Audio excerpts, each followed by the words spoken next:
Hello. Hello. Hello. Ooh. Oh my God, I'm completely black. Can everybody see me? Yeah, we can see your nose. I can see my nose. Let me see. Let me try to. There it is. There we go. There we There. go. Yeah. There she is. You know, I All like right. that. Ever since you started pulling the hood back, I think I told you in the chat, I like that you start doing that. Yeah. There we go. There we go. Yep. For the time There's being. that pretty face. Hey, There how's we everybody go. doing? I'm I'm doing alive. good. How about you? Yeah, as I was saying in the beginning of the show, it's hot as blazes here. I can't believe it. Yeah. It's crazy. Yeah, it's weird. She's only like, what, 4 hours away from us. And I know. I don't understand rainy. I know. And it's like 50, 54 and like a monsoon here. Yeah. Oh my God, that's crazy. Yeah. We're going to have to get out the chest waders pretty soon. I know. I'm going to start building an ark. Well, you got room for it, so I'll go meet up at Bill's house. Yeah, just bring 2x2. Just bring two of whatever sex animal you have at your house. Right, and food products. You got to bring food products. Yeah, oh, food products. yes. Hi, Kiwi. How's it going? Hey, Michael. 76 in Tennessee. Nice. That's perfect temperature right there. I know it is. It is. Yep. It is so much. So as everybody knows, Steve couldn't be with us because he had to go out of town unexpectedly, but we have Bill here with us. Yes. How are you, everybody? Good to see you, Kiwi. Michael, how you doing, buddy? Good to see you. Side Paranormal, she's in chat. How you doing, Side Paranormal? It's not here. Send any spare rain to Florida. You can have it. That's all it's doing here is raining. Yeah. Florida's weird too because Florida will rain for like 10 minutes, and then all of a sudden it'll be super sunny, and then it's crazy. Oh, Stevie's here. Hi, Stevie. Hi, I hope everything is well with your family. Yeah, Stevie, how you doing? Yeah, Bill and I had plans to do filming, and we got that rain. Yeah. This is the second weekend. Rain. Yeah. Stevie doesn't know me, but I did see her interview. Was it last weekend or the weekend before? Yes. Yeah, it's good. Stevie's amazing. I love her. I love her podcast. And she's actually, it may be possible that she may be doing the costumes for the upcoming film that I'm going to be in next year. So. Oh, wow. That's awesome. That's going to be amazing. It's going to be amazing. I can't wait to see what she comes up with. We're still trying to get it. We're still at the point that we're getting the funding. And I brought in a couple of other connections to Denise and Victor. So hopefully they can all connect together and we could get this up and running. But also we may possibly, there's a good possibility that we may also be feeling Pagan, which I absolutely love that storyline. So hopefully we could get that up and running as well. So yeah, that's awesome, man. Yeah. Great. So as far as her doing the costume, like sewing and like stuff like that, like actually. Yeah, she's a seamstress. Yeah. Oh, nice. So, yeah, she's a seamstress. My mother was a seamstress too, so that's cool. Yeah, I believe she'll do amazing work for the costumes. So as soon as we get the funding and we're at a point that we could start hiring people, then they'll reach out to her. But yeah. See, she's looking forward to that. Yeah, I know you're going to do amazing work, so I'm looking forward to it as well. Yeah. So what's up with both of you? Anything?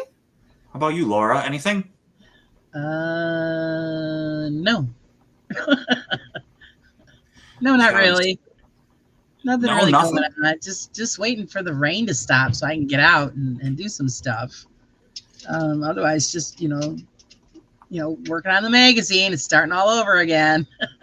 Oh my God. It's like a non-continuous thing. Oh, it is. It takes 30 days to put it together, and that's cramming. So it's every day. That's what I'm doing, researching and reaching out to everybody. Send in your stories, please. Help me fill those places.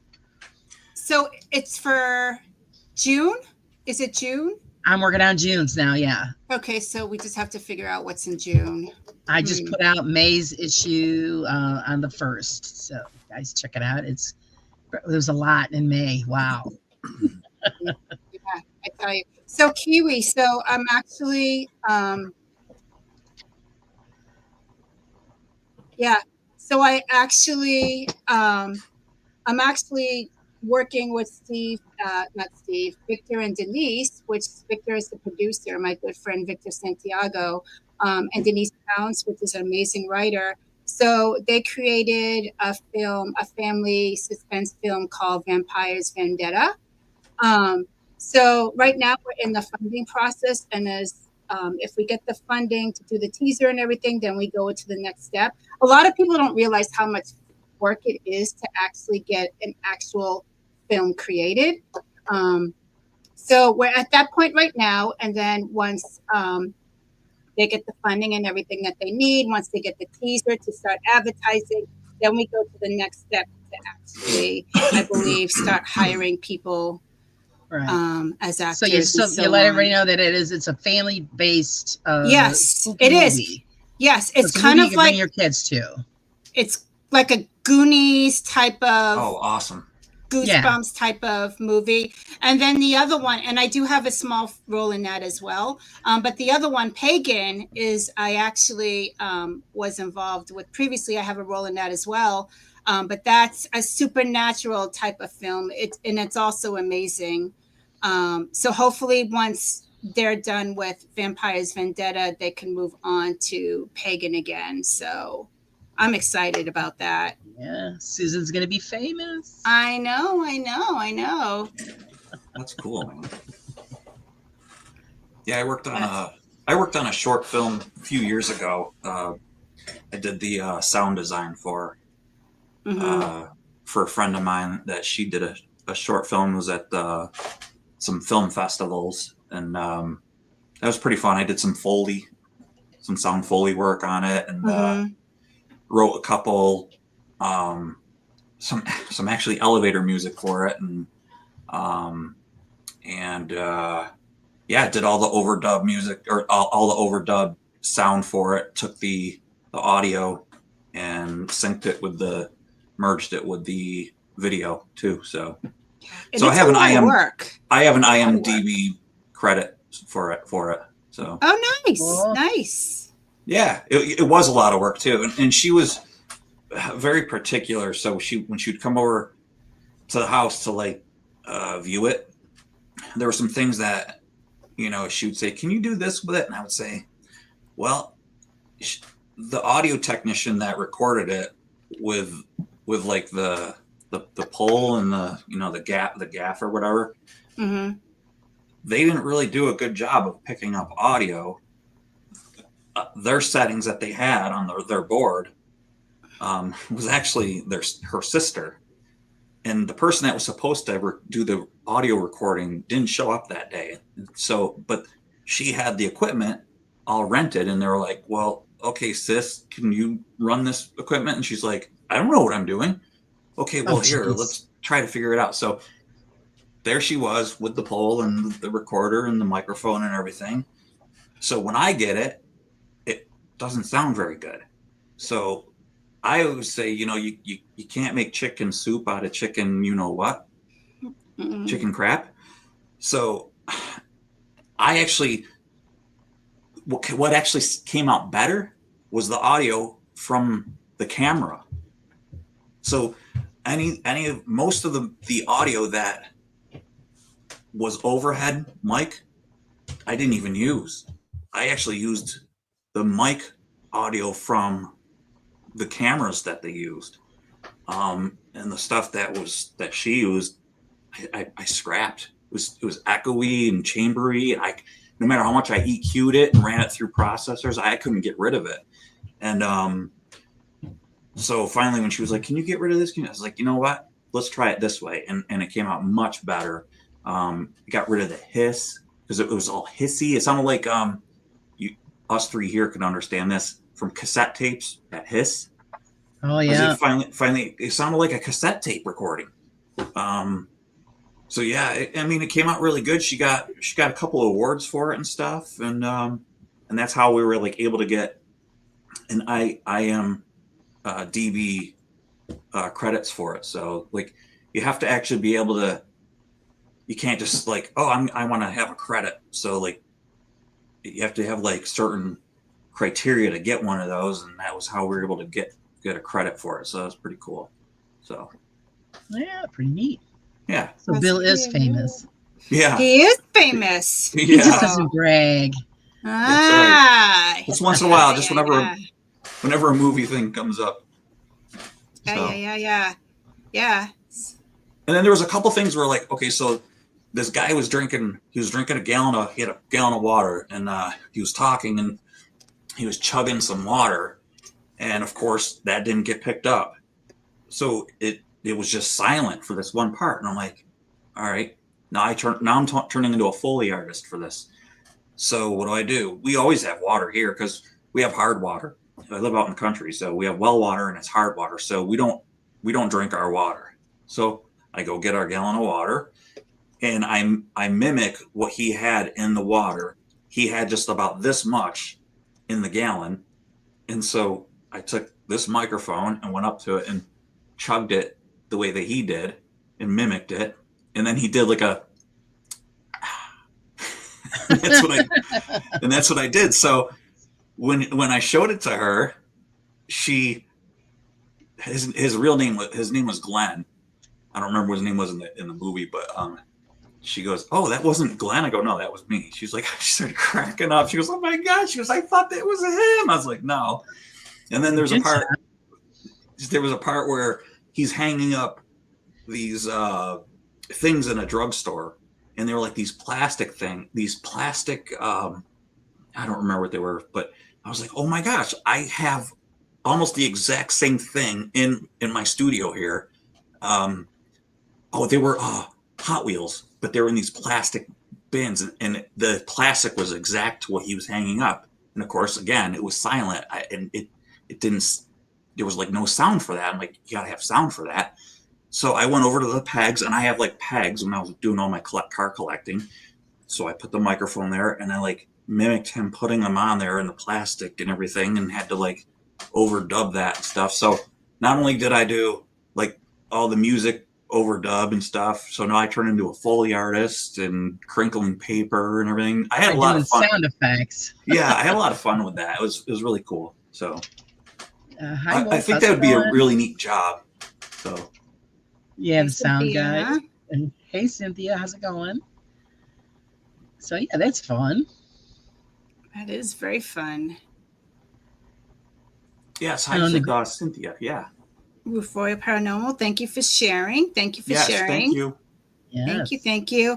But also, I don't know if everybody's aware of this, but my very good friend Nando and I just started a network channel. It's called Wonders of the World Network.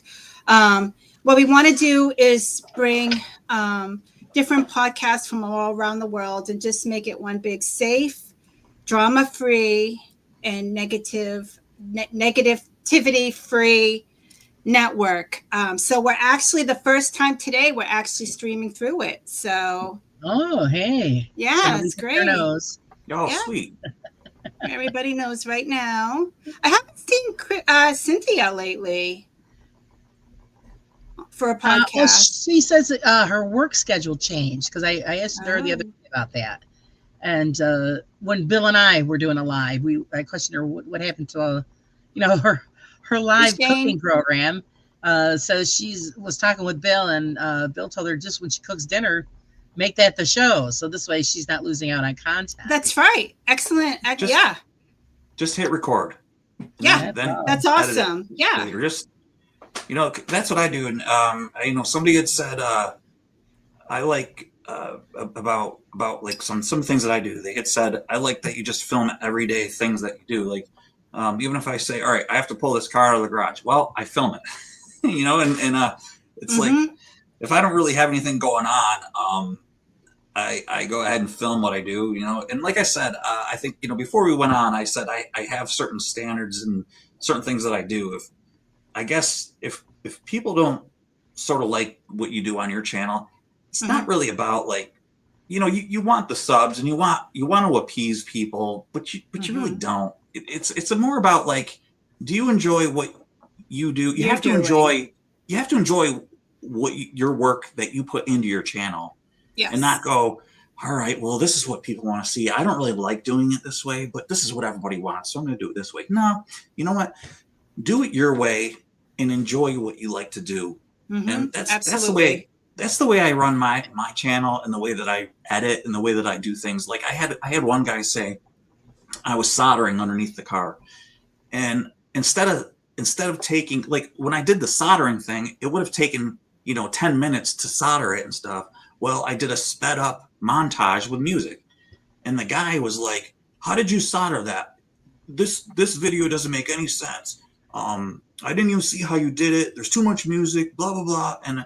And to me, I didn't care that he said that, because it's not about him being, that's not what my channel's about. It's not really it is kind of a how-to and a DIY show, but if you don't know how to solder, that's not really what my channel's about. If you want to learn how to solder, go to a different one. It's how to get that check engine light out. Yeah. It was like, this is the problem. Now let's put it in, install it. Not like how to solder today. So go, like maybe some other time I'll do like a how to solder video, but that's not how this one was going today. And so if I took that to heart, him like screaming in caps, that this video sucks, then I'm gonna like not want to run my channel and like give up. So I just do it run it the way you want, Right. You do your content, your audience will find you. Yeah. And Lady Victoria, Susan, I know that I'm preaching to the choir here. You've been browbeaten too. And nonetheless, you still do it the way you want, right? Absolutely. Laura too. I mean, I'm preaching to the choir here. So. Yep. Absolutely. Well, content creator. I mean, it's your show. You run it the way you want. And yes, if people aren't happy with it, then they just don't watch it. Absolutely. Yeah, and that's like the great thing about like YouTube, guys, is like you don't have to like pay to put your stuff on there, and it's not like you can get canceled. So you could just keep doing it if it sucks. Right.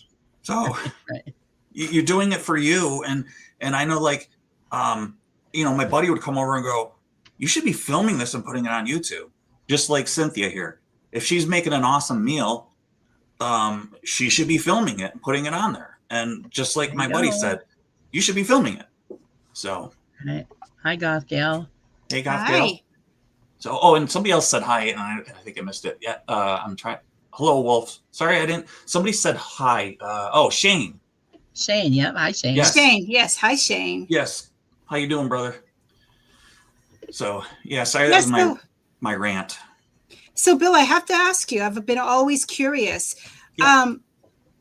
Have you always had such a great interest in cars, like since was young? Yeah. And so, okay, I'm going to give away my age, but I don't care. When you get this old, you don't care how old you are. So I was born in 74, right? Mm-hmm. So I always wondered how I got into cars. And I was like, why and how and everything. My mother was kind of responsible for it. We would go shopping. I was the youngest. And she would go, if you behave. So my older siblings, they were at school.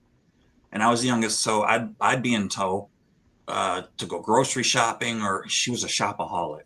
So she'd say, if you behave, if you're good, I'll buy you a Matchbox or a Hot Wheel.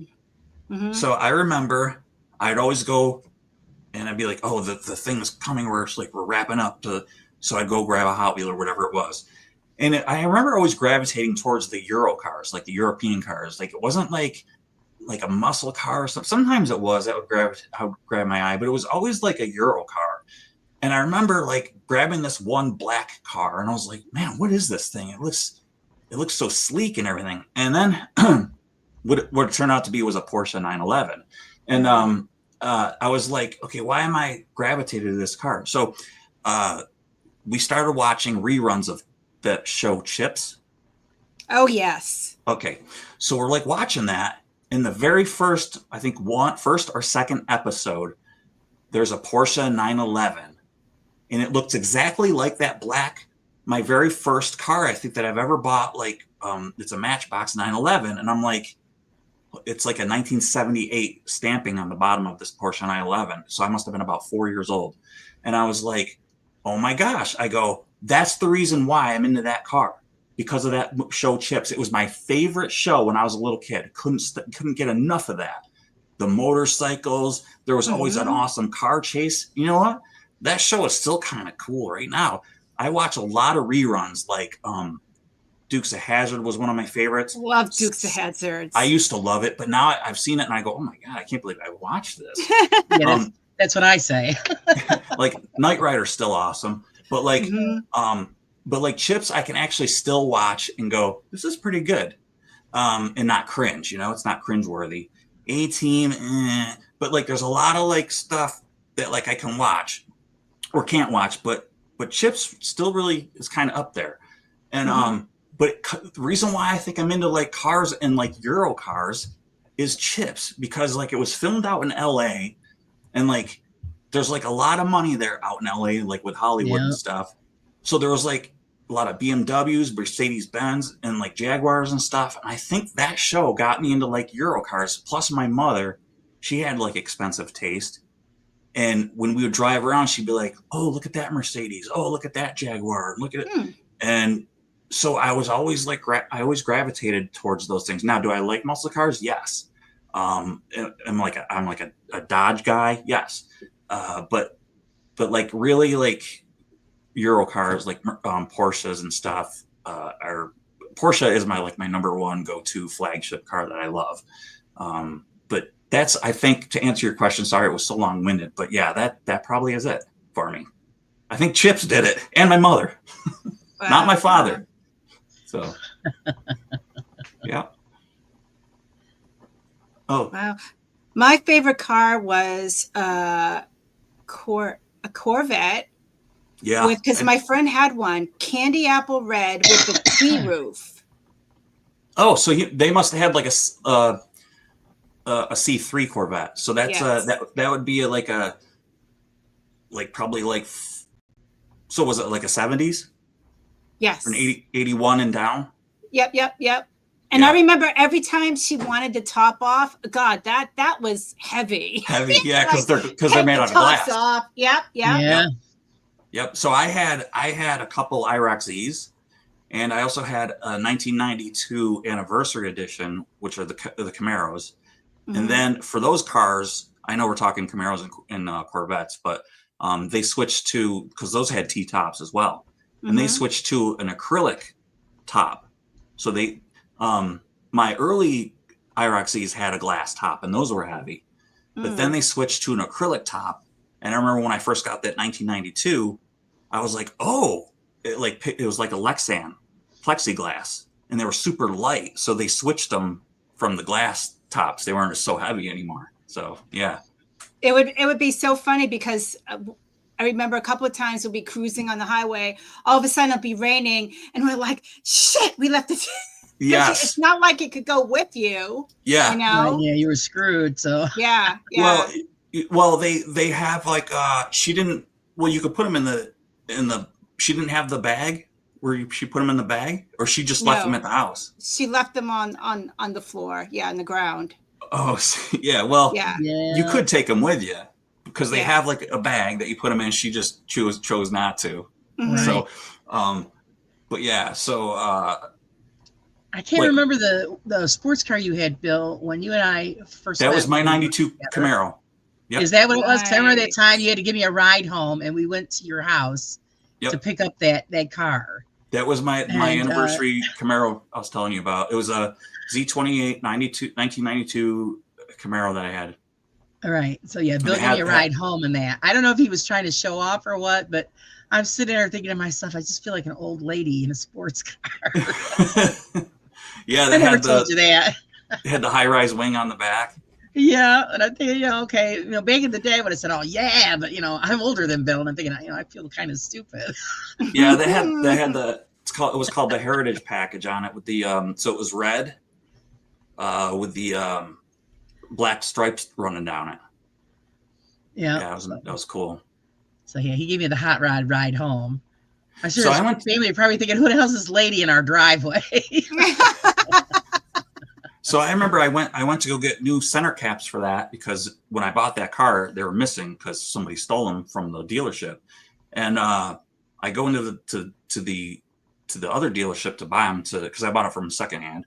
And they were like $100 a piece for these center caps. This was back in like 1996. Hey, Bob. And so I go, $100? He goes, yeah. He goes, you're driving a Corvette. Basically, he goes, the drivetrain in that car, the engine is a Corvette. He goes, just the top, the shell of the car is, which is funny because that car now is worth more than so that's a 92.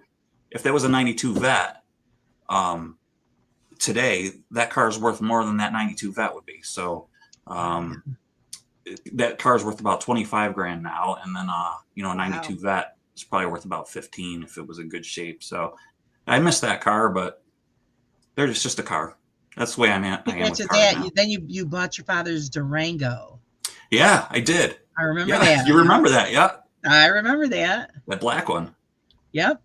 Yeah, I totaled that. I actually hit what did I hit? Oh, some lady down here. She actually hit me, and then totaled that out. Bought it back from the insurance company, paid it off. I sent it to the frame shop, straightened it out, put a new fender on it, and then drove it for a few more years and then sold it. There you go. Yeah. Then I bought another Durango. I had 4 Durangos. Yeah. I remember that. So, yeah. Yeah, I just feel that the cars now are not as sturdy as the ones back then, Yeah, well, like it's attractive, I think. I think they're great looking. So like the Durangos and stuff and like, pickup trucks, they have like a frame, whereas like cars, they have like a unibody. Mm-hmm. And I think, if we're talking head-on collisions, they have crumple zones, but on the sides, they don't have crumple zones. So it all depends. When they do crash tests, the crash test ratings, like the 5, you see those 5 stars and stuff, they're talking head-on collisions and stuff. So they're not talking like side impacts and stuff. So I do believe that a side impact for older cars, I think, were stronger because they weren't plastic. They just weren't. They Everything's all glass now. There's an awful lot of glass. Yeah, I know. Everything looks the same. It's like everything that they put out, even and I don't care who it's. Everything they put out looks the same. You can't really tell anything apart anymore. I thought of that too. I wanted to be a trooper back in the day, which I'm glad I'm not. But I was thinking about that. Like back in the day, I'd be able to tell you like I'm chasing a Ford Taurus, a 1989 Ford Taurus. I'm chasing a C10 pickup truck. I'd be able to tell you like they'd be like, man, this guy knows what he's chasing. Or like I'm pulling this car over. Like I'd be able to tell you what it was. Nowadays, I'd be like, yeah, I'm pulling over a car. It's blue. I wouldn't be able to tell you what it was. I could tell you the symbols. I know what the symbols are. Pulling over a Hyundai. Yeah, what model? Yeah, because they all look alike. The same. Yeah. So like when they come out with the new Broncos, we were somewhere, George and I go, what the hell is that thing? He goes, well, that's the new Broncos. I go, they didn't even look like a Bronco. I loved my old Bronco. It had the lock caps in the front. I loved it. Yeah. What year was your Bronco? Oh, it was, I forgot the year, but it was huge. It was like a big box. Oh, so you must have had the first, not a Bronco 2. No. Was yours a full-size Bronco? Yes. Oh, okay. Oh, so like the O.J. Simpson Bronco. Yes. Absolutely. Yeah, loved it. Loved it. Yeah. Oh my God. So yours was just good. Yours was a Bronco. Yes. So like yours was like a 94 or something like that. Probably. Yeah. I would say. Well, they had them in the 70s, in the 80s, and they stopped making those big ones in like 1996 ish. The big one. Yeah. Yep. Oh, yeah. They pretty much cut them in half. Awesome. The only thing is that they went through a lot of gas quickly. Yeah, because they had a 302 V8 in them. Yes. Yep. But I love those things too. Oh, I love them. But at least you could tell what it was back then. Nowadays, now you can't. Somebody say, "Well, what is it?" I have no idea. It's a car or truck or whatever. I don't know. They all look alike.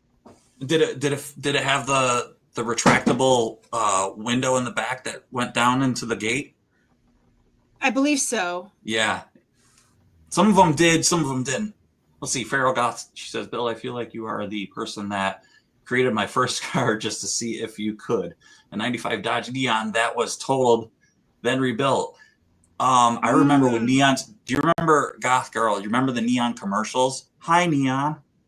Remember, it was just, that was their commercials. Hi. That was their Dodge Neon came with commercials. It just was like, hi, Neon. That was Dodge's that was weird. Yeah, advertising campaign. Like they would, little kids riding by on bikes, they see them in the driveways and they go, hi, Neon. But yeah, I might have worked on that car for a Goth Girl. Just kidding. Wow. I remember they put out for a 4-cylinder car. That was like pretty good. They put out 130 horsepower for a little 4-cylinder. Well, yeah, it's just awful. You know, my father complains about it too. We'll sit on the front porch and cars will go by. He goes, you can't even tell what anything is anymore. They all look alike. He goes, what's the deal with the whole roof if it's all glass? He goes, you get in an accident. He goes, you're going to get all cut up. I said, well, what can I tell you, Dad? That's what they do. Yeah. You know, because he's an old car guy and very disappointed in the way that things are going. Right. And then with that Cybertruck thing there. That is just the ugliest thing. Oh my God. One was parked in front of my work and it's the ugliest thing I've ever saw in my life. It's enormous too. Oh my God. Rolling dumpster is what it is. My God.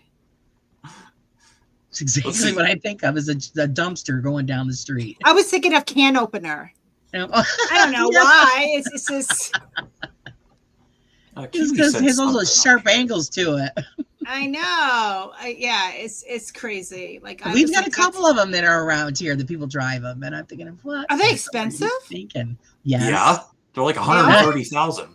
So what do they do? Is there anything differently that they do? Like, is there any special features or? I know they can't tow anything that's very heavy because the bumper gets ripped off. Yeah, they have like a video. I don't know. I'll get in Actually, trouble. It was the hitch itself. I'll get in trouble if I start. I'll get in trouble. Why are you going to get in trouble? Dennis ain't watching. No, Dennis is on board. It's not that. I just wanted to Kiwi. She said something about hubby sees a vehicle on a show. He's hooked, particularly muscle cars. Yeah, I wanted to. Oh, I'm a muscle car girl. Yeah, I am too. Yeah, I am too. It's just, I just want to clear this up. I am a car guy, period. So there's not like that. I don't like.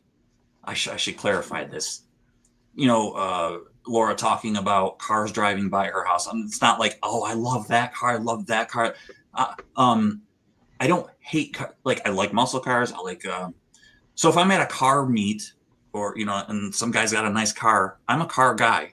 I'll go over and chat to this guy. I'll chat to this guy. If he's got a nice Honda Civic that he built, I'm gonna go talk to him. If it's nice, I want to talk to him. What did you do to this? If he's got a Datsun, shake your booty. If he's got a Datsun 240Z, I'm gonna go talk to him. I love those cars. If there's a Dodge Charger, I'm gonna go talk to him. I'm a car guy, so it's not like, oh, he's got a Ford. I'm not gonna go. I don't like Fords. I'm not. So I'm just a car guy. There's some nice Fords out there. Yeah. Yeah. So that's the Hey, Two-Ply, can I cheat and tell you voodoo now? It's for a contest he's got going on. Sneaking an extra voodoo. And so, I might. I've always had the hard on for the muscle cars. Yeah, definitely. It's of course, I don't know. It's because usually they say it's a guy thing, but I just love the sheer power. Yeah. Two-Ply, you got your coffee or what? So, Gal Goth Gal says that the new that Metrocity seems to be bulletproof, but aren't. Yeah. Ugh, God, it's just ugh. Maybe because there's so many angles to it, a bullet can't penetrate because there's not a flat surface. It kind of ricochets off. Maybe. Yeah, radar can't find it, you know? It's the I angles. won't buy one anytime soon. Hey, Bill, what do you think about bringing in hydrogen? It's ridiculous. You think? So, yeah, because, all right, so you know that in California they already have it, right? No, I didn't know that. All right, so the whole idea behind hydrogen is to have it, it's you know where hydrogen comes from, right? Mm-hmm. It's from water. Mm-hmm. Okay, so the whole idea of a hydrogen car is to like pour water into your car. So that's what you're thinking, right? Is that what you're thinking? So I just want to clarify. It's not going to work with the cars that we have now. So I just want to clarify, like, is that what you mean? Like a hydrogen powered car? Is that what you're thinking? Put water in your car? No, I was thinking more like, can you actually create a hydrogen car? Like, okay. Okay, yes. So you're saying put water in your car and drive it off of hydrogen. Is that what you're saying? Mm-hmm. Absolutely. There's a guy in the early 1990s made one. Look him up. I forgot his name, but he was then mysteriously murdered. Doesn't Jay Leno have a hydrogen car? I think Jay Leno owns one. Yeah, he lives in California. He drives it around in California. It's an old one, but it's not a new one. It's an old timer. Oh, you mean steam powered? I'm not sure if it's steam or hydrogen, but I know that he has one. Oh, Jay Leno has one of everything. No, I think okay. So it's not going to be hydrogen powered. It's okay. So here's the way that the hydrogen people, the people that are doing these hydrogen powered cars, are making them. So the hydrogen costs about $11 to $12 a gallon. And see, this is why this is so backward, and I'm gonna get in trouble here, but this is so backward, just like the electric car thing is so backward. Mm-hmm. It's a gimmick. It is not feasible. It's a gimmick. We get 40% of our electricity from Canada. 40 to 60% of our electricity comes from Canada. It gets piped in from Canada. We don't even make all of our electricity, first of all. Mm-hmm. We get rolling brownouts in California, and they tell them, please don't charge your car today. We can't afford it. We don't have the electricity to give you. Okay, right. So, and I'm going to stop right there because I don't want to get into it. I'm getting stressed. Let me just drink a cup of coffee here. Hang on. Breathe deeply. All right. Now, in through the nose, out the mouth. So the hydrogen car that they actually have created is only available in California because there's hydrogen fueling stations in California that you drive up to and put the hydrogen in your car. Mm-hmm. Now, the whole idea is to put water into your car so that you never you can go into, okay, I ran out of hydrogen. Oh, really? Cool. Let's go find a creek, a stream, an ocean, and pour it into your car. And everybody will have sustainable transportation forever. Oh, it's raining. I'm going to get a funnel and just funnel it right into my, right? That's how you create hydrogen. That would be perfect, right? So I'm all on board. But the way that they've done it is, no, you can't have that. We're going to make sure that we're still in control with hydrogen fueling stations. Right. Mm-hmm. Exactly. So that's what they've done to still keep in control, just like with Bitcoin. They still want to make sure that, no, you can't have Bitcoin. And the way that I've tried to explain, say Bitcoin to my wife. Yeah, Jamie, I agree. Nuclear power is where it's at. I said, imagine, she's like, well, I don't understand. I said, okay, imagine I want to buy a car off a marketplace. And there's a guy that says, I'll take your used toilet paper. And I want 100 sheets of used toilet paper for my car. And then the government says, you can't do that. You can't accept 100 sheets of Bill's used toilet paper. Well, why not? I'm Joe, and I want his used toilet paper for my used car. And the government says, well, wait a minute, that's not fair. You can't do that. We want a cut of that. Can we have like 10 sheets of the used toilet paper? But wait a minute, that's not worth anything. We don't want Bill's used toilet paper. It's got stuff on it. It's not worth anything. But Joe wants it because it's worth something to Joe. Joe wants it. Mm-hmm. That's what Bitcoin is. And then the government still says, wait a minute, but we still want Bitcoin. We want to be a part of it. And there's no way that it's worth something. Wait, it's worth something? We're mad about it. And we want a cut of it too. Darn it. Right. How dare you people, you common thieves. It's not fair. You're not going to use the bank anymore? That's not fair. We're the government. We get to do stuff. So that's what anyways, getting back to the hydrogen. Yes. Pour water in your tank. It'd be awesome. Unless the car is capable of making it on board. But the way that they're doing it in California is they're making fuel cells, or these hydrogen cells. You got to see them. You should Google image it. They're like these giant cell things. They look like giant massive generators that you have to drive up to, and it's like $12 a gallon. Yeah, it's ridiculous. Wow. Yeah, and they get no better mileage than, they get maybe like 10 better than like a gas car or a diesel. Really, diesel is where it's at. Diesel is a byproduct of gasoline. Before diesel, they would like throw diesel out and they'd use it for like oiling components and stuff. Then they're like, what are we gonna do with this stuff that's like left over? It's like this oily stuff. I don't know, like use it to like oil stuff up or just throw it out in the ocean. Then they were like, hey, maybe we can use it for this. The German dude who invented the diesel engine was like, hey, maybe we could use it for like a high compression engine. And he like decided, hey, now I could use diesel. It's just crazy. And in the UK, there's like way more diesel engines than there are gasoline engines or petrol engines than there are here. But they won't like import diesel engines here because it's like a control thing. Smell. They do. It's called a catalytic converter and DEF fluid. Yes. Have you ever been behind a tractor trailer? Mm-hmm. Do you smell diesel anymore? You don't. It's because I've there's never DEF really fluid. paid attention. Okay. It's because there's DEF fluid. The DEF fluid cleans them out now. Yeah, because it's awful. And if you're behind like a truck that since 2013 they've had to have DEF fluid. I forgot what it stands for, DEF. And but it's now like an environmental protection thing, EPA thing. Right. But so yeah, well, I mean, I agree. I will not on a mini bomb either.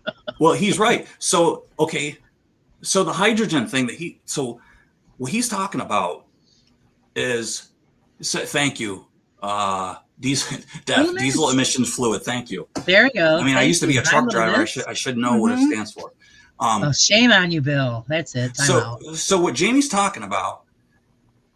So these hydrogen things, you fill up these chambers that sit underneath you of hydrogen, and we all heard of like the hydrogen bomb. They sit underneath you. You're filling these tanks that sit underneath you. If you fill a tank with water, and you have a pump that transforms it at the carburetor and does its job at the carburetor, the hydrogen's being transformed there at the source. There's no bomb. But these cars have these tubes, these chambers underneath them that store the hydrogen. Yeah. And it's way more dangerous. And then you have at the pumps, these so-called pumps, these hydrogen pumps, are these massive like we've all seen like propane storage places with these giant propane tanks. Again, you see these places that have these hydrogen tanks, and this is only in California, and they're trying to get this all done here. And since New York is worse than Well, New York California is the is going to be the next. The suck up to California. Everything California does, New York follows suit. Yeah. So, but so Dodge came out with that electric Charger, and it's not the Charger. What is it called? The Daytona. And they stopped building the Hemi engine. I think in 2023. Well, they fired up their Hemi plant again, their gas engines, because nobody's buying that stupid electric Daytona, or Daytona. Nobody's buying it, and you started out at like 60 or 70 grand for this thing. Well, now they're let down to like 30. Nobody wants it, and it has like a sound effect on the outside, like speakers on it, so it sounds like it's shifting gear, like a V8 engine. But nobody wants it. Nobody's buying it. And they're actually firing up their gasoline plant again, their gas engine plant, and starting to build the Charger and Challenger again. So it's pretty cool. Right. I think that's awesome. The people have spoken. So yeah, the consumer has spoken. It's just like, don't tell the people what they want. The people are going to tell the manufacturers what they want, and they have. And Dodge is listening, at least. So far, yeah. I used to love that commercial. Yeah. So is it true that the electric cars are really expensive to maintain? So I think initially no, but so there's like, so I watch a lot of the channels, with the guys that they'll buy a lot of cars at auctions and things like that, and they'll do it for content. These are the guys that have like, a couple million, 3 million subscribers, and they can afford to like just throw bad money after good and good money after bad. And they'll buy, like, one guy bought one of those Chevy Volts, and I think he paid like $5,000 for it with a dead battery. So he took it to the Chevy dealership, and the battery lives behind the back seat, underneath the seat. And they quoted him $28,000 for the battery replacement. Yeah. I mean, I think that's the car was the car. I think the car was a 2013 or something like that. So, the previous owner gets, 10 years out of the thing, and he paid, $50,000 or something, or $40,000 or $50,000 for this little stupid car. And, the battery is junk, and then the whole idea is to save the universe with these things. And they're filled with cobalt, and they're not recyclable, these things, and they're very hard to recycle when you do. And they the recycling process is terrible. Plus, the cobalt are mined from a tiny mine. There's not a lot of cobalt left. There's only one mine that it comes from, Central Africa in the Congo, and so there's not a lot of that left in the world. So unless we find more somewhere, but it's only in the Congo. So, no, a lot of people were, when they first come out with the electric cars, bragging about, oh, well, I'm doing this and I'm doing that, and it's just so much cheaper, and not for nothing. Okay, you're spending how much? 50, 60 grand on the vehicle. Mm-hmm. But nobody has the charging station in their house, so that's an added expense. Yeah, and around at home. Yeah, and around here, there's not that many stations as well. Right. So I mean, you have to hire an electrician to install this specialty plug into your house, so that's more expense. Then your electric bill goes up. That's more of an expense. So you're really not saving jack on these vehicles. And again, like you said, they're not really environmentally friendly. And then again, if you talk about distance on per charge, okay, what is it? How many hours of driving time you get on one charge of the vehicle? I forget. Bill probably knows. But where a road trip would take you, say you're going from here to Florida, and it would take you 20 hours. Now it's taking you longer because you have to stop to charge the thing for 30 have to stop to 40 minutes or whatever. Mm-hmm. I just think, it'd be cool if we had vehicles that there was this sort of juice. If only there was like a sort of liquid that you could put in a car any car really, some sort of liquid that you could stop at a place, maybe take like 1 to 2 minutes, put a liquid or juice of some sort in, pay for it and leave, and then get like, 300 or so miles out of it, and then have to do that again for like 2 minutes. What do you guys think? Like some sort of juice, a liquid of some sort. What do you think? We go back to the future route and use garbage. Wonder what that would be. Yeah, like a recyclable garbage. That would be right. I don't know. Gasoline, maybe. What was they called? The fusion. That's what they was called. Listen. There's nothing better than the internal combustible engine. There's nothing better. Mm-hmm. It's been around for over 100 years. There's nothing better. And there's that old saying, "Don't fix it if it ain't broke." There's just nothing better, and they keep getting better. The horsepower output is astronomical. Cars are just way too fast nowadays. I mean, even a Prius, I've seen like the cops doing like chases with those things. Like you're like, that's a Prius, like, and it's like smoking a cop car, not smoking them, but it's giving them a run for his money. And like, they're fast. The cars are just fast, putting crazy amounts of energy out of little tiny engines. It's just amazing. Yeah, it is. Mammoth Piz Awakening. Welcome.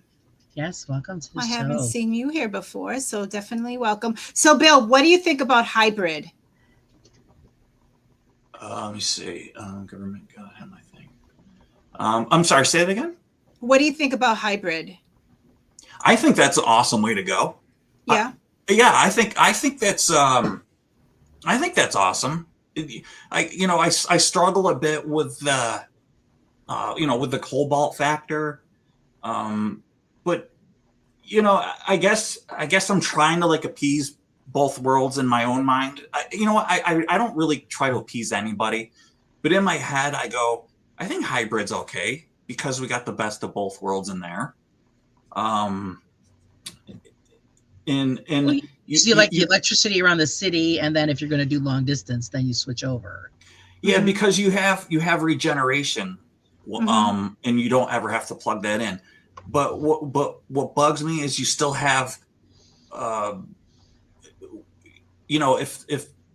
if they're in an accident and that battery's in there, and I've seen how bad those batteries can be. Yeah. But again, they're getting better. The battery situation is getting better. So I do like the hybrid situation. I don't like full electric because the reason why here's my issue. I'm just, and I'm not, this is just my opinion. Listen, I want to preface this where this is just my opinion, everybody. I'm not doing this to get anybody irritated with me. This isn't about politics. This isn't about how you voted or anything like that. This isn't about how I voted. This is just my opinion. This is just my opinion. Okay. So, I just have a little bit of an issue with anybody being in charge of what I can do. And what I mean by that is like, okay, so say you might think I'm nuts, but what if this can happen? You're okay. Bill's like into black helicopters and stuff and conspiracy theories, but stranger things have happened.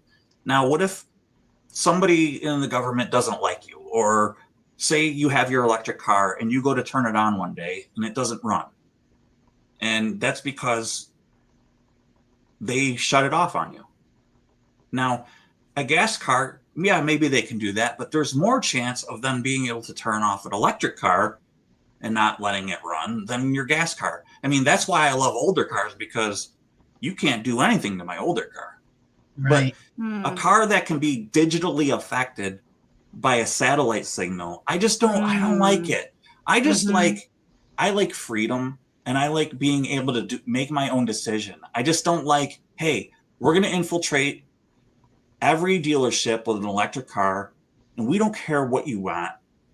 This is the way you're going to do it. And if you don't like it, tough, move and all this stuff. Well, you know what?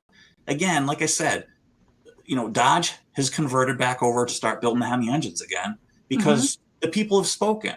And that's what I'm talking about. Like, we're talking about the people speaking. And that's just my point. It doesn't have to do with like politics or anything. I'm just talking about what I like. And I just don't like them.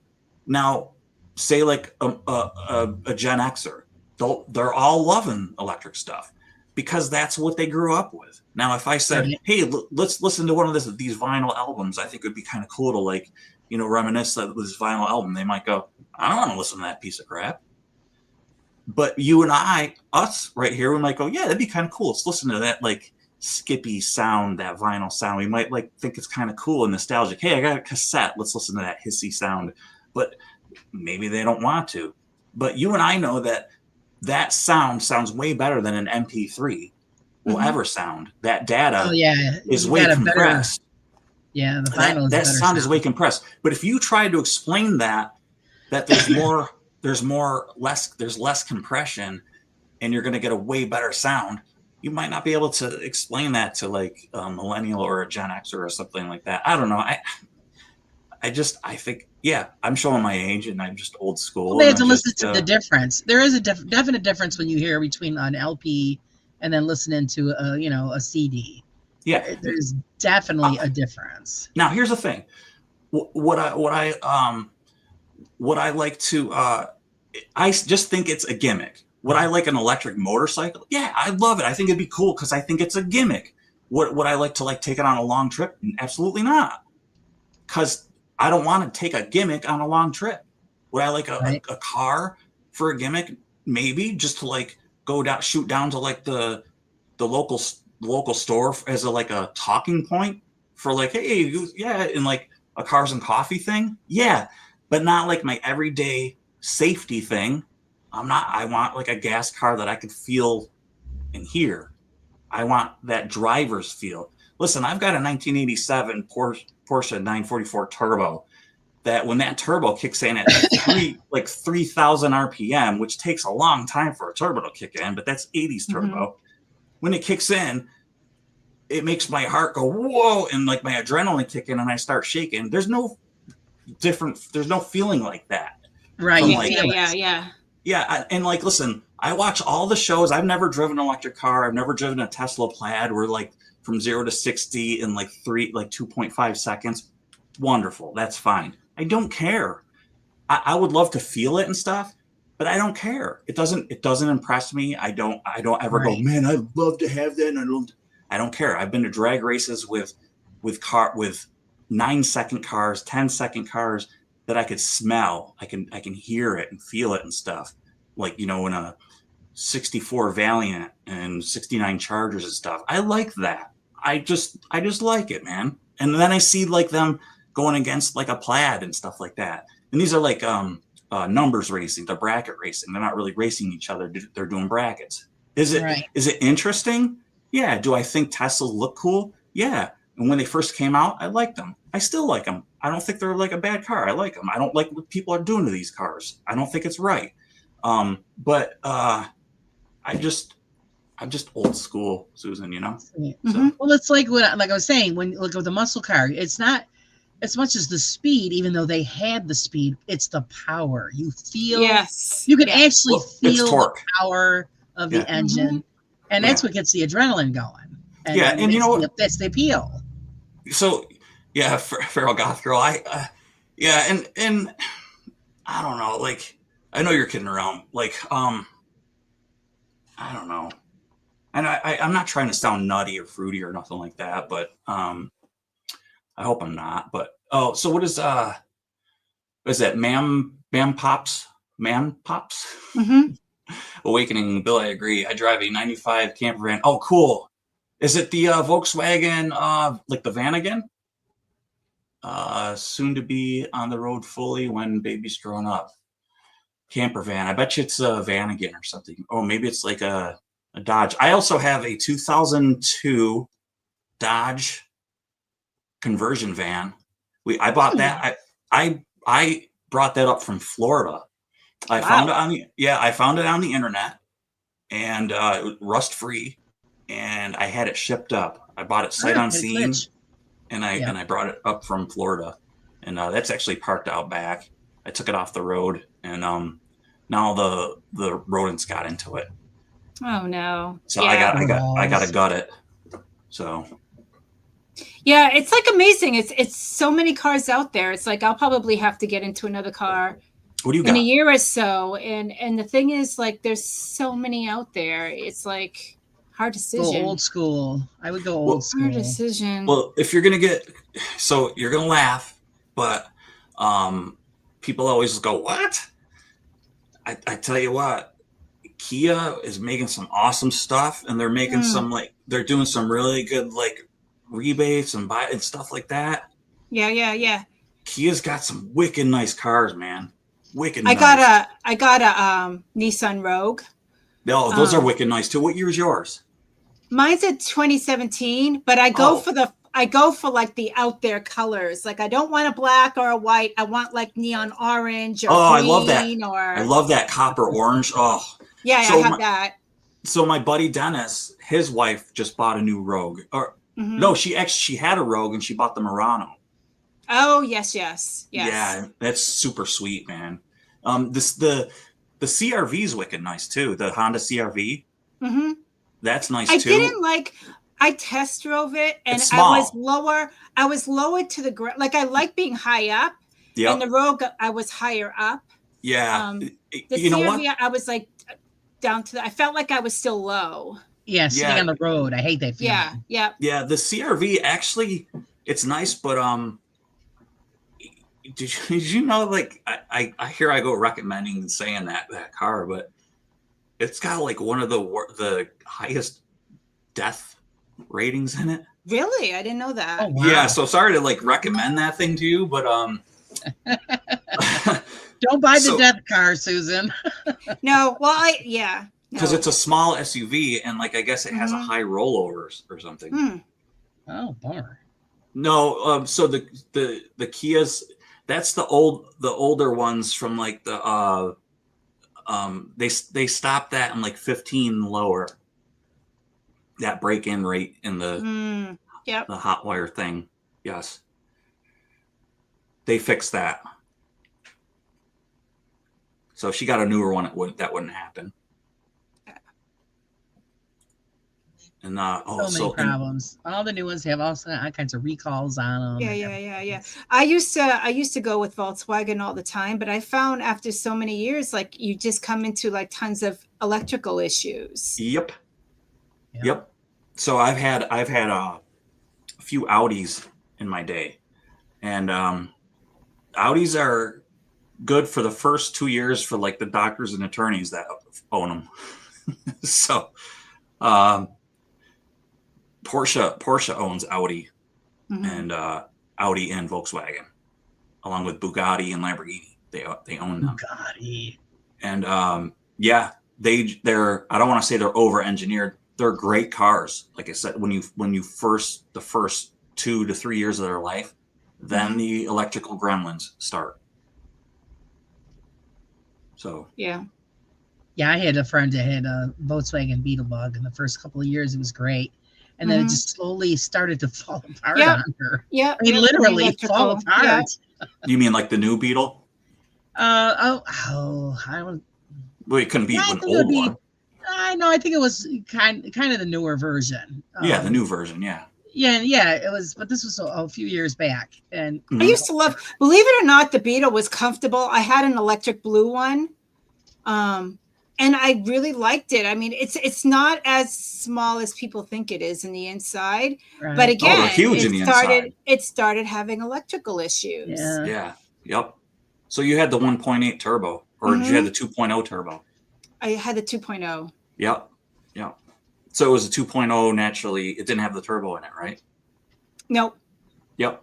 Okay, gotcha. Yeah, because they made a 1.8 turbo and then the 2.0 naturally aspirated in it. Yep. So, Bill, are you into motorcycles at all? Yeah, I've got 8 of them.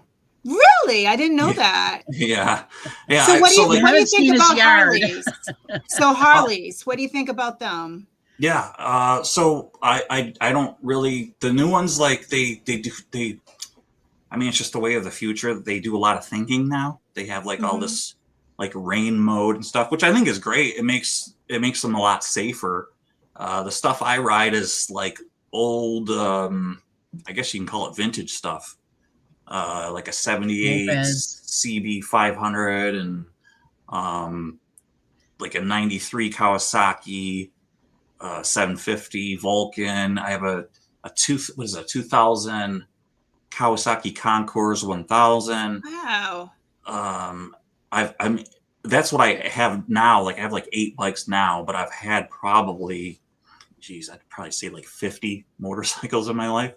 Well, I have not seen a video of you with a motorcycle. I have to. I think one of my first or second videos, I do a walk around the property and I open up some of my outbuildings and film the bikes. Yeah, he says he needs to get them fixed. Yeah, I do. Yeah, I do. Yeah, and they're just things. Hey, Tim, how you doing? Good to see you. And it's things I got to do. Like, I have 6 terabytes of like videos like in my computer that I need to like edit, and it's just, yeah, I just have. So here's the thing too. Like I have the things that I do. He's never-ending material. Put it that way. Yeah, thank you, Laura. I can't speak. Like I get overwhelmed with my thoughts. And I just can't think. This is why too. I hit record with my camera and I start thinking. I'm like, what am I going to say? I have too many thoughts in my head. So, yeah, it's not a bad thing. It's not a bad thing to have material, but it kind of is because I get inundated and overwhelmed, and sometimes I'm like, I'm not going outside today. I don't feel like it, So let's see. What's Ferragamo say? So I had to laugh at second. His live experiencing a motorcycle with a radio blaring, and him earnestly asking, "Do all motorcycles have radios?" Radios. The newer ones do, yeah. Yeah, I think that's annoying, man. Like, thank you. So do I. Yeah, and you know what? To be quite frank with you, you asked what do I think of Harleys, and it's not just Harleys. Like a lot of the Rockets have those really annoying, loud, short, stubby mufflers on them and stuff too. Mm-hmm. I find that highly irritating. They take the baffles out and stuff, and they say like. Loud pipes save lives and stuff. No, they actually irritate everybody. It irritates the hell out of everybody. Yeah, and they're heavy too. And so like weight is your friend with a bike. I can remember being on the thruway and I had I think it was what was that? It was a Kawasaki Vulcan 800, and I was like getting blown all over the thruway, especially like if you'd come up on a tractor trailer. Mm-hmm. But then I never had a Harley, but my parents did. And I rode my mother's. She had an Electra Glide, and I rode that, and it was like, okay, now so I go from that, and it's they call it a metric bike. So my bike was called a metric bike. The Harley guys, they call it a metric bike, and the Harleys are American, so standard. So you go from a metric bike to Harley, and you go, all right, I get why these cost like $30,000. I get it. Mm-hmm. Even the kickstand is like super like heavy gauge metal. I understand. Mm-hmm. Yeah. Would I ever buy one for? No, I wouldn't. I still wouldn't. Maybe I'd buy like an old one and like fix it up and just to say like I have a Harley Davidson. But I think I bought that motorcycle that I had at that time brand new for like $5,500. Mm-hmm. And my parents, they paid like used for my mother's bike was like $23,000, and I'm not doing that, man. Like you could now you could say you have her husband a brand new Harley. It was $60,000. Wow. Well, a buddy of mine, he bought an it's called an Evo. That figure sounds very high. Like he just bought one it's called an Evo, and it was $43,000. That's like the super high end. Well, I don't know, maybe it depends on where you live. Yeah, she spent $60,000 on it. I think. Well, he might have put like a ton of like extras on it. Like said, here's what I want this on it and stuff. He must have built it up. But yeah, I mean that's stupid. That's like stupid. $43,000 for a motorcycle, and then he only drive at certain times of the year. Well, for us, yeah. Yeah. And for us, yes. Like if you're like a little bit down south, I guess. Yeah. Like then and you can afford it, then I guess get a motorcycle. But like and then it's like for guys that like snowmobiles now, the last brand new snowmobile I bought was $8,900 out the door, and that was a lot of money. That was in 2008. And then now I still get magazines in the mail, and they show the brand new as tested $25,000, $26,000, $28,000 for a snowmobile. Do you drive it? Well, like we hardly get snow anymore up here, you know. And I'm like, these people I see they still buy these stupid machines. Waste of money. Yeah, waste of money. And then they buy the truck. And I remember like doing all that stuff. You gotta buy a trailer, and you gotta buy an enclosed trailer, because if you don't, you get the slush and the salt splashes all over them and wrecks them and rusts them out. So it's got to be enclosed. Then you have to have a truck. Then you got to buy gas. Then you got to get lunch. Then you got to get dinner on the way back. And your trail fees and your insurance and registration and the maintenance upkeep on the sled. It costs you like $20,000 a year to ride. Mm-hmm. I mean, I used to do it like before, like we had my son, my first kid, my wife. I told my wife, I said, all right, we get married and stuff. I said, but just so you know, I'm not home every weekend. Just so you know. Like I was like, just so you know, here's how it's going to be. We'll get married, but I'm not home. I go ride. That's what I do. I snowmobile. Mm-hmm. She was like, okay. And then my kid was born, and then I sold everything. I was like a family man. I was like, I didn't want to be like away from my family anymore. Like it was like, she was like knew like, okay, once he has a kid, she like took that gamble, and she was right. Like I didn't want to be away from my family anymore. I sold everything. Right. And that was like the last sled I had. It's cheaper to go out and just rent one for the day. Yeah. And you know what? And then dump it off and go home. Well, no, now like I bought a used one, and then I sold that. But me and my friend like that I rode with, as we got older, we'd call each other in the morning, because we'd like the night before we'd all be hyped and everything. And then it'd be like 7:00 in the morning, and it's like you could hear the wind blowing. It's like 13 degrees, and so anybody that's doing metric, that's Fahrenheit, and we'd be like, "Hey, what's up? You really want to do this?" We'd be like, "Yeah, dude, let's just not go." We're like, "All right, come on, dude, let's just go and get it over with." It. We'd be like, "This is like our life. We're like." Right. This is how, like, we're supposed to be having a good time. And this is like, we're like saying, let's just go. Let's just get it over with. That's a good time. Yeah. This is fun. Let's just get it over with. So I ended up selling her. I still have 2 sleds and stuff, but I don't ride them. They just sit there. So those will be on the channel too. It's good for you to have around your house. I mean, because you got a lot of property. So, you know, if the kids want to take a trip around the yard or two, that's fun. Yeah, they have no interest. None whatsoever. Oh. No, and I don't blame them. You know, I've had people say, because I have like land property, and just so you know, I am a gun owner, and I have my handgun license, and I have handguns and stuff. And they're like, "Why don't you hunt?" And I'm like, "Because at 4:00 in the morning, I want to be in bed, not leaning against a tree." Like I don't have a problem with hunters or anything. And I don't like venison anyway. And I'm like, you know what? I want to be in bed dreaming at 4:00 in the morning. Right. And then my friends are like, "Oh, I can't wait for what? Oh, hunting season opens up, turkey season, bow season, rifle season, rock throwing season, you know, yo-yo season." With my husband. My husband was into all of that. So oh God, he enjoyed it. Most of the time, he was dressed up. And, it's cold. You go out into the the woods and sit. He'd end up leaning up. He'd sit up against a tree and fall asleep, take a nap outside. He loved it. Why not just take a nap in your bed? Well, no, because then you're not getting the fresh air and the experience. But yeah, he doesn't do that anymore. But and we used to eat venison, so I like venison. Not me, man. Yeah. You know what it was? I used to love it. And then one time, like I got a bad piece or something, and I was just like, all right, I've had enough of this crap. I've had enough of trying to pretend I like this stuff. I'm done. It's been a while since I had any. Yeah. Well, you know what I love? I love the new, because Laura and I was talking about them the other day. The new, the trailers, Laura? What do you call them? The campers. The campers. Campers, yeah. Yes, the extended ones that like fold out. Slide outs. Yeah, my God. Yeah. Nice. Laura, you have a camper, right?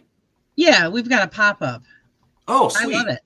Yeah, love it. You got a big pop-up, right? I bought it from Mike Pritchard. Cool. It sleeps 6 people.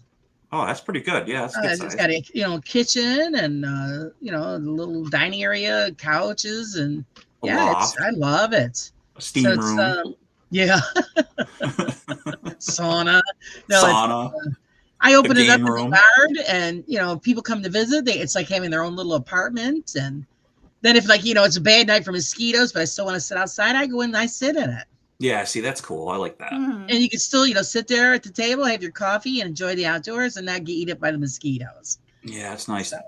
But I love it because you can just hook it up to anything, car, Jeep, truck. That's cool. And just haul it away and open it up where you want. That's the beauty of it. Yeah, it's like it's easy to pull. Oh, yeah, very easy. Yeah. It has an outside stove, so you want to cook outside. You just hook it up and cook away. So it's great. Cool. I love it. See, one of the best things I ever bought. See, we did the boating thing too. Oh, yes. I did too. I love boats, and I did a big one. I had a 30-footer, and then wow. And then I went down to a 22, and I loved it, right? So my wife, I'm seasick. Oh my God. So there was that. I had to sell that. And so we'd go out on this thing, right? I have 3 little kids. Of course, we had to have every snack under the sun. If we didn't, if we left the slip, because it was too big to I have to leave it there at the slip, Mm-hmm. So I was like, she'd have to take her, Dramamine.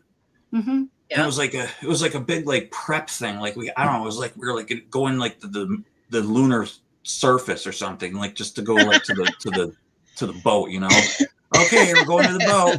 All right, let's prep now. All right, we're going to the moon's surface, and she was in an anti-gravity chair and getting prepped the next day. And then all right, so now we're going. Now, all right, we got the kids ready. And are the kids ready? Did you go to the bathroom? No, I got to go back to the bathroom. Okay, we're going to the bathroom. It's a 40-minute drive there. So we're there. All right, we got to go back to the bathroom. All right, let's go to the bathroom there.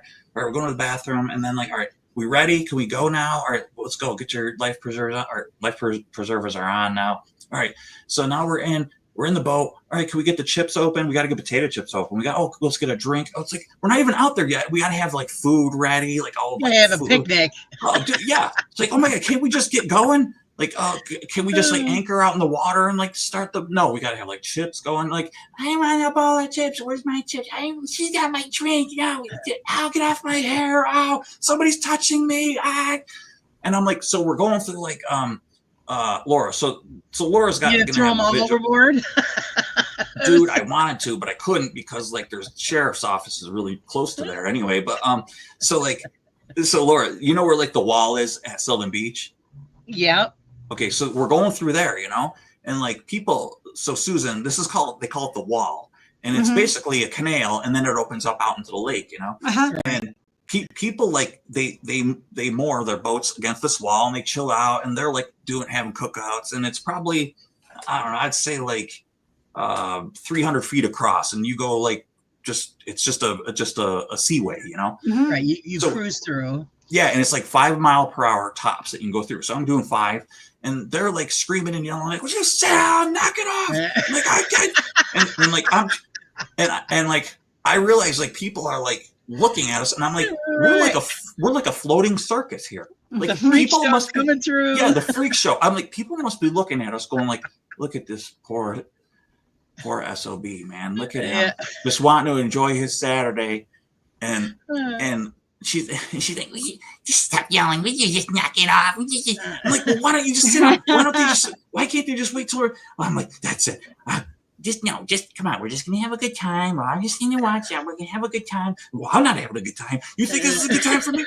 Oh, so Susan, I just, you know what? I think that lasted 1 year. And you know what? When I bought 1 year.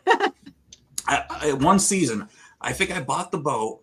And I put new canvas. I put new canvas on it and everything. Like I didn't do it. Like I had like a company build new canvas for it, like the bows and everything. So you're near the water, so you know what I'm money talking pits. Dude, yeah, it cost. I think it was like $3,500 or $4,000 for them to put new canvas. It's so nice, new beautiful canvas on it. The boat was beautiful, and then I was like, I don't know. I took a definitely. You'd always lose money with the boat. Oh, definitely. Yeah, break out another 1,000 was what boat stands for, and I lost money on the thing, and it sucked. Yeah, we had a 30-foot Cobalt. Oh, you did? That's a nice boat. Yeah, it was a cabin cruiser, and because we got it for the river, and that's all we did was pump money into that thing, and I said, "That's it, I've had it."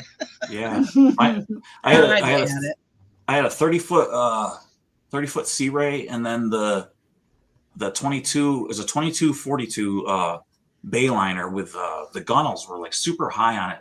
I really liked that one better actually because it was just the back end was open on it and it was just way more user friendly. Nice. Because the Sea Ray, and it like had an aft cabin and stuff in it, but I didn't like the layout of it. The Bayliner I like the way that was better, but yeah, they're fun, but they always say just get friends that have boats, use theirs. That's what they say. And my father has a 34 foot with like the fly bridge. We'll use his then. With the twin engines and stuff. But I don't care. Like I don't want to use it. He's like, anytime you want to use my boat, yeah, no, thank you. I don't care. I don't want to. Because if something happens to it, like, what if I'm out in the water and just get towed back or something? Plus, like it costs. He's got a 300 gallon tank on it and stuff, like fuel tank. I don't want to I don't want to. It's got like a 10-foot beam. Yeah. Nope, don't care. It's not fun anymore. No. And to be honest with you, that lake, Laura knows the lake I'm talking about. Every time like you go out there, there's somebody like drinking and like I'm like look at this guy, like you could tell they're like blitzed and like they come wicked close flying by you. It's not fun. Yeah, that's a night of lake. It's terrible. Yeah, they wreck it for you. That's why we always would go up to the river, but they're just as bad. No, yeah. They're all drag racing, and you got to deal with. It's an international, it's Alex Bay, the St. Lawrence River. So you've got to worry about ships coming through and people chicken with the ships and all that. Oh, I'd have a stroke. I said, no, I've had enough.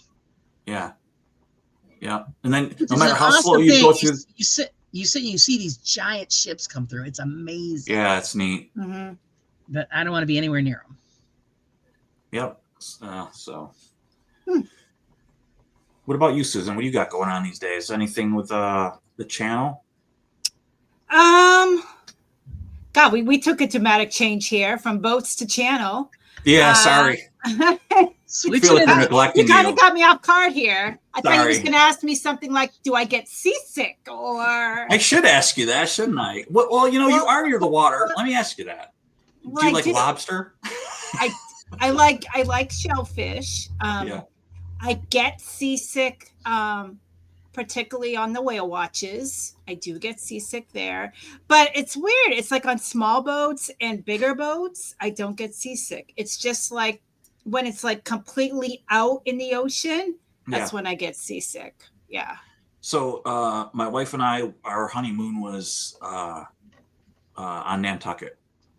We went out to Nantucket, and I say that only because I know you're in Mass. I know you're not like out on the Cape or anything like that, but that's where we went. And we didn't stay out there, but we stayed off. We were like in Falmouth and stuff, so and like at Dennisport and stuff like that. But like once a year when I was younger, every year we'd go to the Cape. When I was nice. That was our go-to. The Cape was. Man, loved it there. Yeah, beautiful. The Cape is beautiful. Yeah, nice. What are you? You're well. That's your Central Mass, right? Yeah. So I'm about. I'm not too far from there. Springfield. No, I'm in Acton, Mass. Oh, okay, yeah. Yep. Not Yeah, too that's far cool. from there. Yeah.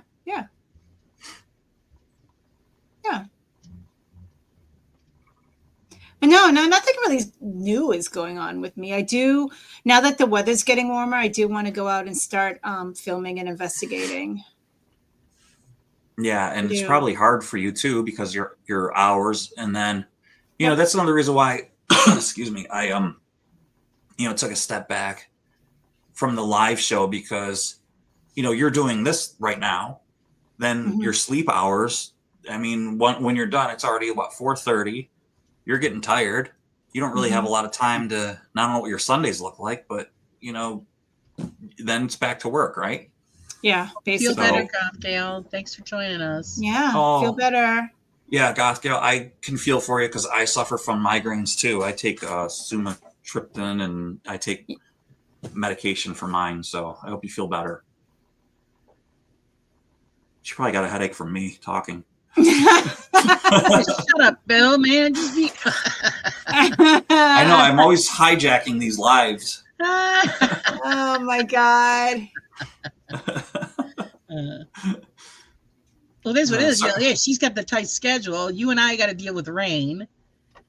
It's just, I mean, of course, it's spring. It'll end soon. But I mean, when you're itching to get out there, and you get something, and it's the weather just does not cooperate. It's supposed to rain all week here. Yeah. I mean, I am free during the week though. Like I know, like Michael asked me to be on his podcast next Friday. So ideally like Fridays, Saturdays is the best times for me, but I can jump on like around 4:30 or so if somebody wants me to during the week. It's just I don't know how late I'll stay up to, but I am free. I think my schedule's getting a little bit easier now, so yeah, that's cool. Yeah. Hey, Sarah, how's it going? Hey, Sarah. Yeah, I was supposed to have somebody on this week, and they canceled on me this afternoon. So now, again, I got to come. So what are you gonna do? Yeah, again, this person canceled on me. If I just go on by myself and pick my nose, I don't know. I'll just figure out something. Wait, the same one canceled again? Yeah. Hi, Gingy. How are you? Hi, Gingy. You gotta be kidding. Something come up, and she had to take the opportunity and do it. So I said, "Well, I'm pretty much booked actually for the rest of the month, so you're gonna have to wait till June."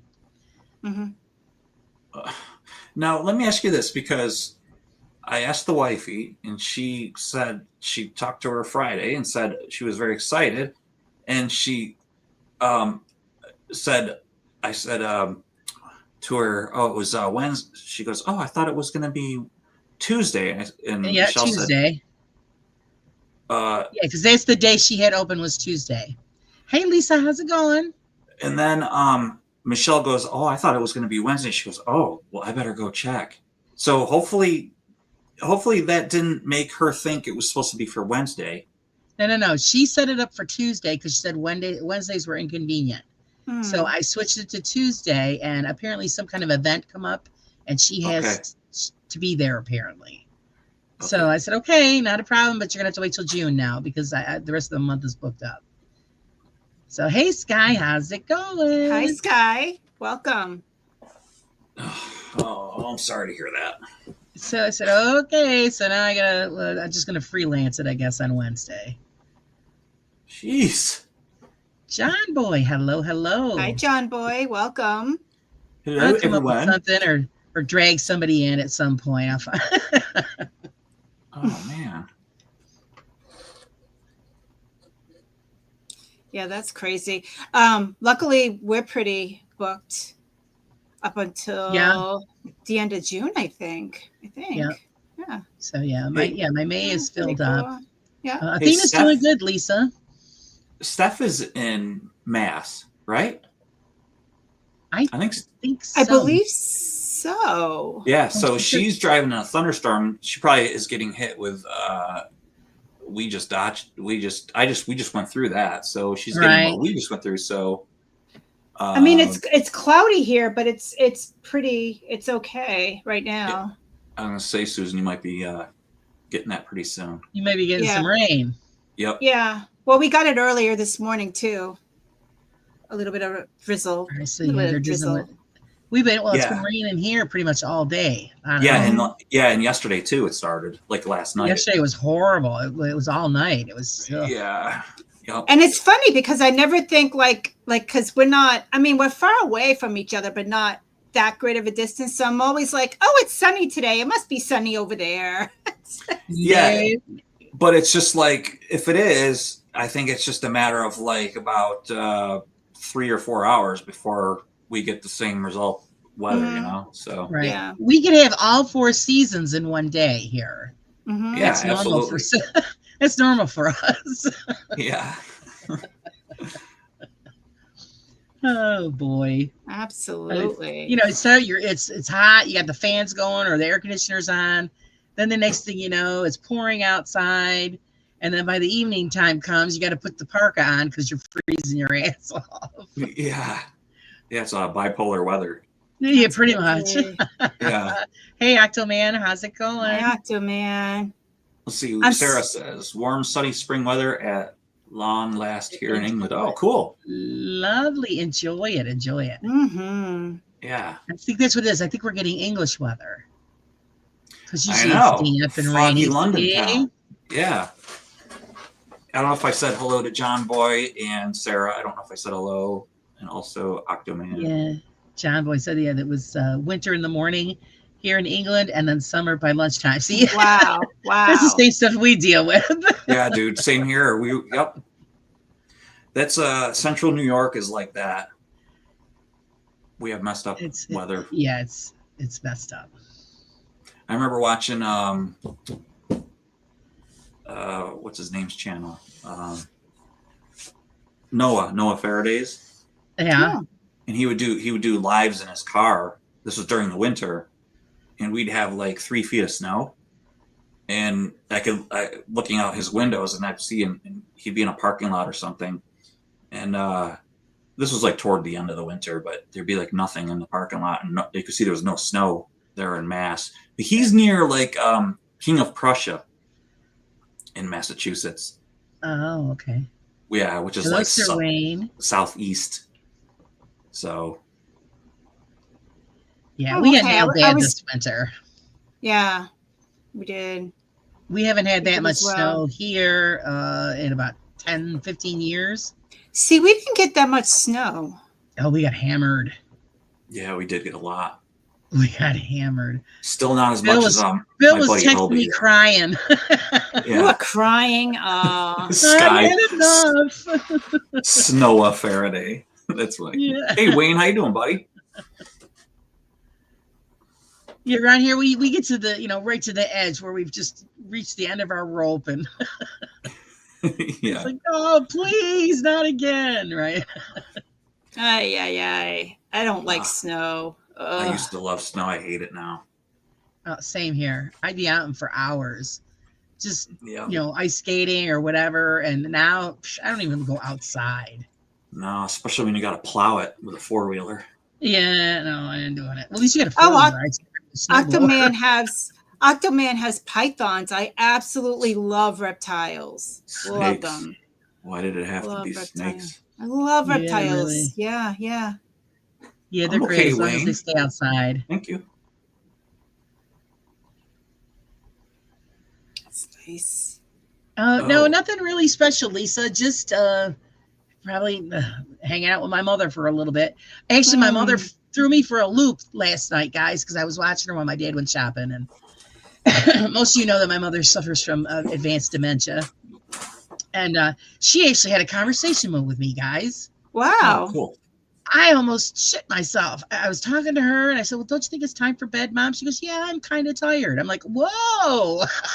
And every time I'd ask her something, she gave me a full paragraph response. That hasn't happened in years. Wow. So it just blew me away. I was, oh, geez. So she still has her moments. Mm-hmm. And then the rest of the time, it's just, I'm done. You hear that all day long. I'm done or later. So yeah, after, you got to shut the hearing off because otherwise it drives you crazy. But even though she doesn't know what's going on, she still gets flowers on Mother's Day. That's awesome. Yeah. Because everybody goes, why bother? She doesn't know. I said, well, because she's my mother. So, I mean, it still counts, even though she doesn't know what the hell's going on. Yeah. It's kind of scary at the same time because my mother was definitely a very dominant person in my life, because she grew up like her stepfather was in the military as well. He was a captain. So, it was very hard to grow up with her because of her being so dominant. And then within like the past like 2 or 3 years, she's been like going downhill with a dementia. And now it's like I can't have a conversation with her. Right. Yeah. Well, my mother doesn't even know who we are. That part hurts pretty bad. Yeah, she doesn't know who we are. Yeah, mine isn't to that point yet. Yeah, doesn't know who we are. Like I said, she says, like I said, about 5 things you generally, and it's usually, the most of it is I'm done. She says that as she's pacing back and forth through the house from the kitchen to the front window. That's what she does all day long. And then, she eats like a horse, but she is skinny as a twig. It's funny how the brain controls the body. It's rough. Now, is there any medication? She does take something, but that's supposed to slow it down. It's full of shit, guys. It don't slow nothing down. Okay. Because she paces like a caged animal. In the beginning, it was driving me insane, but then you get used to it. That's a good thing. Just let them do it. I don't know if she thinks she's going somewhere. I don't know. She never really says. Like I said, because usually it's just those couple of things. I'm done or later. So I always tease her. I say, you going to go get a job today? Later. I'll say all kinds of things to her. And then, or in the mornings when because I go downstairs, because they live downstairs from me, because I take care of both of my parents. And so when I take the dog out in the morning, I go downstairs to check on them. And they'll be in the kitchen, and she doesn't see me. And I open the door, and I go, booga, booga, booga. And she goes, what? Like this. And my father goes, someday she might repeat that. I go, well, that would be a hell of a lot funnier than I'm done. Because then at least we could laugh, Yeah. But yeah, this is always the same thing. Yeah, it's a shame. And the medication doesn't do anything. I know they've gotten, as far as following with the medical field, there's more advances now than from when my mother was diagnosed 7 years ago. But it's not going to help her any. So hopefully the stuff that they're coming up with now will help further generations, because it is, they call it the slow death for a reason, because that's what she's doing. Her brain is dying slowly, and it just gets to the point where they just go to sleep. But she's still healthy enough where she doesn't need to be in a nursing home or facility. I mean, it would be easier on us because we have to do everything for her. But I couldn't do that because it's my mother. I don't want somebody abusing my mother. So that's my daily, burden, and I take it out because, my mother. Yeah. And it's just something you got to deal with. Like I said, the hardest part was when she stopped recognizing who we were. That's you got to put a wall up, because it's it's painful when your mother or your father doesn't know who you are. Exactly. They just look at you like, with that blank look on the face. Laura, does that happen every day? Do you have to? Are you a stranger to her every day, or does? Oh yeah, she just knows that I'm the one that has to give her a bath and feed her and gets her dressed. I'm just the person that's here. But as far as any relations, she has no idea who any of us are. You said that she knows your dad.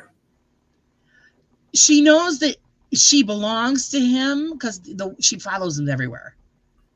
If he room to room, she'll follow him. But as far as who is that, Mom? It's just, she doesn't really say anything unless I say, "Is that your husband?" And then she'll, yes. And then, we have to prompt her, and then she'll say it, and then say his name. But otherwise, she has no clue at all. And it's just, it is what it is. At some point, it will get to the be where she will be able to swallow on her own because the brain won't tell her her body how to do it. That's when there might be an issue and she'll have to go to a facility because it'll have to be with a feeding tube. And I just don't think I could do that. Yeah. There's just, I have no experience in that. I have, I don't think it's something I could do. Kiwi said, my dad's brain was the same. His body refused to die. Yeah, they could live for years this way. Yeah. But it happens so damn fast. It does. And there was no history of it in the family, so we don't know where the hell it came from. No. And now I'm finding out that my mother's older sister and her younger brother are getting it as well. Wow. So then they say it also skips a generation. So they have it, but maybe my sister and I will be skipped. I got to worry about my son and his kids having it. I already told my husband, I said, if I end up getting it, just put me in the home because I know he can't handle it. Yeah. Well, sorry, Kiwi and Sarah. Sarah, it's dementia. Parkinson's. Yeah. I felt lost my mother long before. Yes, because people will say that to me. They'll go, about your mom and this and how do you feel about it? I go, well, to be honest with you, my mother died 7 years ago.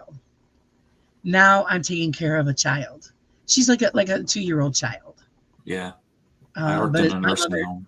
Yeah, my mother's been gone a long time.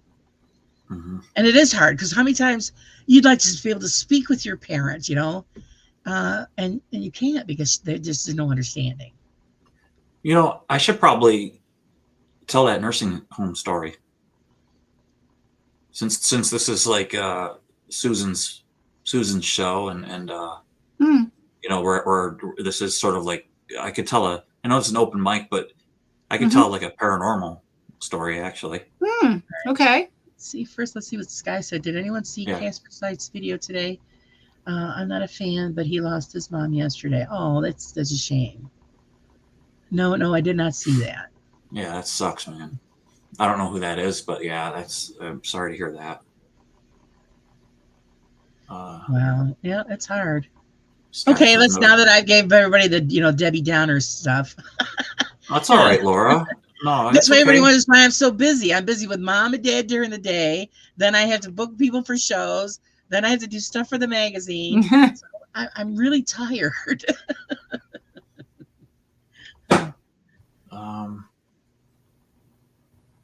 So your story, Bill. Okay, yes. Yeah, I'm sorry. I was just reading everybody. I wanted to make sure because I know it's important to get recognition in chat. But anyway, sorry guys. Steph, I'm reading what you said. Sarah, let me know, guys, if when I'm telling this story, if you need to interrupt me, if somebody says something important in chat, just interrupt me and say, Bill, let me read this, okay? All right. Okay. So I worked at a nursing home for roughly 6 months in between like my real career, which was dental technician forever. So I became pretty attached to this one lady. She was very nice. Her name was Celeste, and this little Italian woman, very sweet. And of course, being new to the field, I didn't know much about like postmortem and mortality and things like that when they pass, when these old folks pass. Now there was picture this a plus symbol from an aerial view. That's the way this building was built. These wings were like elm, birch, and things like that. That's the way these wings were named. And these certain wings were like the Alzheimer. One was like for individuals that had falls and they broke like a hip and they were like on the mend and then they were going to go home. But most in these other 3 wings, they were like there permanently. So the wings that I really worked on, they were there permanently. This other one, it's like assisted, then they were in assisted living. But these ones that I was working on in particular, they were there. They didn't have like They weren't like the Alzheimer's or anything, but they were old age. And so this one woman, so these people are there. This is the end of their time for these people. So this one woman, she had a roommate, but you know, her bed's over here, and the other roommate, her bed's way over here. But her bed is against the wall, and the window is against the wall too. Now this is during the winter, and it's in a snowstorm, and it's probably 25 degrees outside Fahrenheit. And so she was struggling to breathe, and she was just very antsy. She was just gasping for air. She's, I don't know, probably 90 years old. And I'm trying to do my job, and my job at that time, it was not, I worked the night shift, and it was time for her. I worked 3 to 11. And I think 10 o'clock rolls around, and everybody, 9 or 10, everybody's to be put to bed, you know, get everybody dressed, nightgowns and things like that, and lights out and stuff like that. So I'm doing my thing, get them ready and get their beds stuff, and they pretty, you know, get covers on them and stuff. And she's very antsy and saying things like, I'm hot. Okay, take the covers off. Says, oh, wait, no, I'm cold. So I put the blankets back on. This was like, I think this was like 2001. So forgive me if I have to sort of like go, wait, you know, let me back up. So this was a while ago. All right, so she says, oh, I'm hot, I'm cold. So I'm getting a little frustrated because now I've got 15 people I have to do this with. I have to put to bed and get them dressed, and like some of them I have to give showers and baths to, all within, you know, my 8-hour shift. And then these charge nurses, they're like, hurry up. They sit at a nurse's station, and you know, if you don't get your job done, you get sort of ringed out, and you got to get these people done. So she's sort of taking my time, and I tie him up, and I'm like, okay, Celeste, what do you need? Wait, what? And all the individual, these people really liked me. All the these old folk really liked me, and they were like, so I was like, sorry, I had to go, honey, I gotta go. And she go, open the window. And I go, open the window? I'm like, it's like 25 degrees. It's snowing out. It was snowing out. Right. Like, okay, look, I'll open the window, but I can't leave it open. So I open up the window, and I remember opening it, and like puffy snowflakes were like flying into the room. And when I opened up the window, I was like, there, she like died. She like went, now she's in her bed. I'm sitting up, but like, she like just died. She like took her last breath. And I was like, what? Celeste. So now I'm like new to this job. So all my training goes out the window. Like, to pull the blue cord that's on the wall, we have these rip cords to pull the thing, so that the nurse who knows like the RN, because I'm just a CPA, you know, certified CNA, excuse me. So the nurse that like should come in and like take over and like tell me to move so she can do CPR, or she has like a DN, do not resuscitate. Right. I don't know. I'm sure she does or doesn't, but she has a thing on her wrist that says whether or not, but all that goes out the window because I'm freaking out. So I don't know what to do. Exactly. I'm like, so I run over to her, and I go, and I shake her. I'm like, Celeste. I'm shaking her. Like I'm a certified nurse's aide, but I'm shaking her like this is the movies or something. Oh, it freaks out. Yeah, dude. She springs back to, I was like on the job for like a couple weeks. She like springs back to life. I like shook the life back into her. And she like sucks a breath in. And, you know, it was probably like 10 seconds of this. And she springs back to life. And I was like, oh, are you okay? What happened? She goes, oh, close the window. So I was like, okay. So I went over, I closed the window. I get her all situated. She seems to be fine now. So, wow, I've heard that about opening windows for dying. Okay. Who said this? Incredible Octoman. Okay, we're going to get to that. That's the whole point of my story, sir. That's what we're going to get to. All right. So I go to my buddy Mike. Now, he's been there for like 10 years. This dude, Mike, super cool dude. He's a CNA as well. Bald head, big dude. He's like, I don't know. You'd see him like, if he was in a movie, like he'd be like the nurse in the movie that's like takes the mental patient that needs a good whooping. Mm-hmm. Right. He's like the bald dude that's like, you better knock it off. Yeah, But he's like the bouncer of the ward. Yes, but a super sweetheart. Super sweetheart. Like I like was tootling underneath him. He's super sweet guy. So he's at the nurse's station filling out paperwork. He's like standing up, and it's just him there.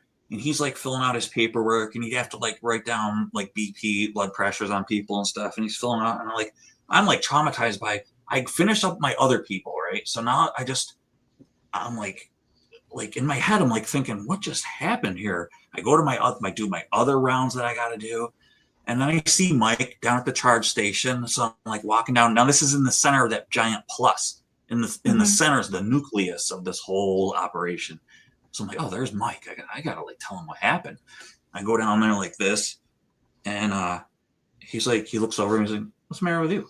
I'm like, dude, I think Celeste like just died. Just what? I go, yeah, but like then like they came like back to life. He goes, oh yeah, that happens sometimes. I'm like, it's just writing, It's like every day for him. Yeah. Right. And he goes, and he's writing, and he goes, just make sure you open up the window. And I go, what? He goes, yeah, so that her spirit can leave. And he's like, right. And I go, dude, what the blank? Right. And I'm like looking at him, and I'm like, the hair on my arms is like, I'm like, what? He goes, yeah, so that her spirit can leave. And I was like, dude, let me tell you what happened. So I explained the whole thing that happened to me. And I said, and then she died. After I opened up the window, she like died. And then she sprang back to life. And then she made me close the window. And he goes, yeah, it happens all the time. So like, that's my story. Like, take it or leave it. But like, to me, I want to know, like, in Celeste's world, was she hovering over herself, seeing me, shaking her? And it wasn't like, hey, I was ready to leave, and you shook me back in. Right. And, like, I saw you do that. So get this. There's a two-parter. That was amazing. So the next day, I work 3 to 11. So my shift ends. Next day after work. And again, like I said, in the nucleus of this place is in the center. And they, before you do your rounds and everything, they give you a whole idea of what's going on with, the people of the day. Like John Smith, he's got a UTI. Make sure you watch that. Jim Jones, make sure you clean out his catheter, and all that stuff. So Molly, she's doing well. Celeste, expired. Whoa. Wait, what? What's the problem, Bill? Wait, Celeste Jones? And just on the whiteboard, it says expired. Yeah. She died overnight while I was gone. And they go, yeah, she died last night. They go, that's the nurses. Like, now listen, I know there's so now like there's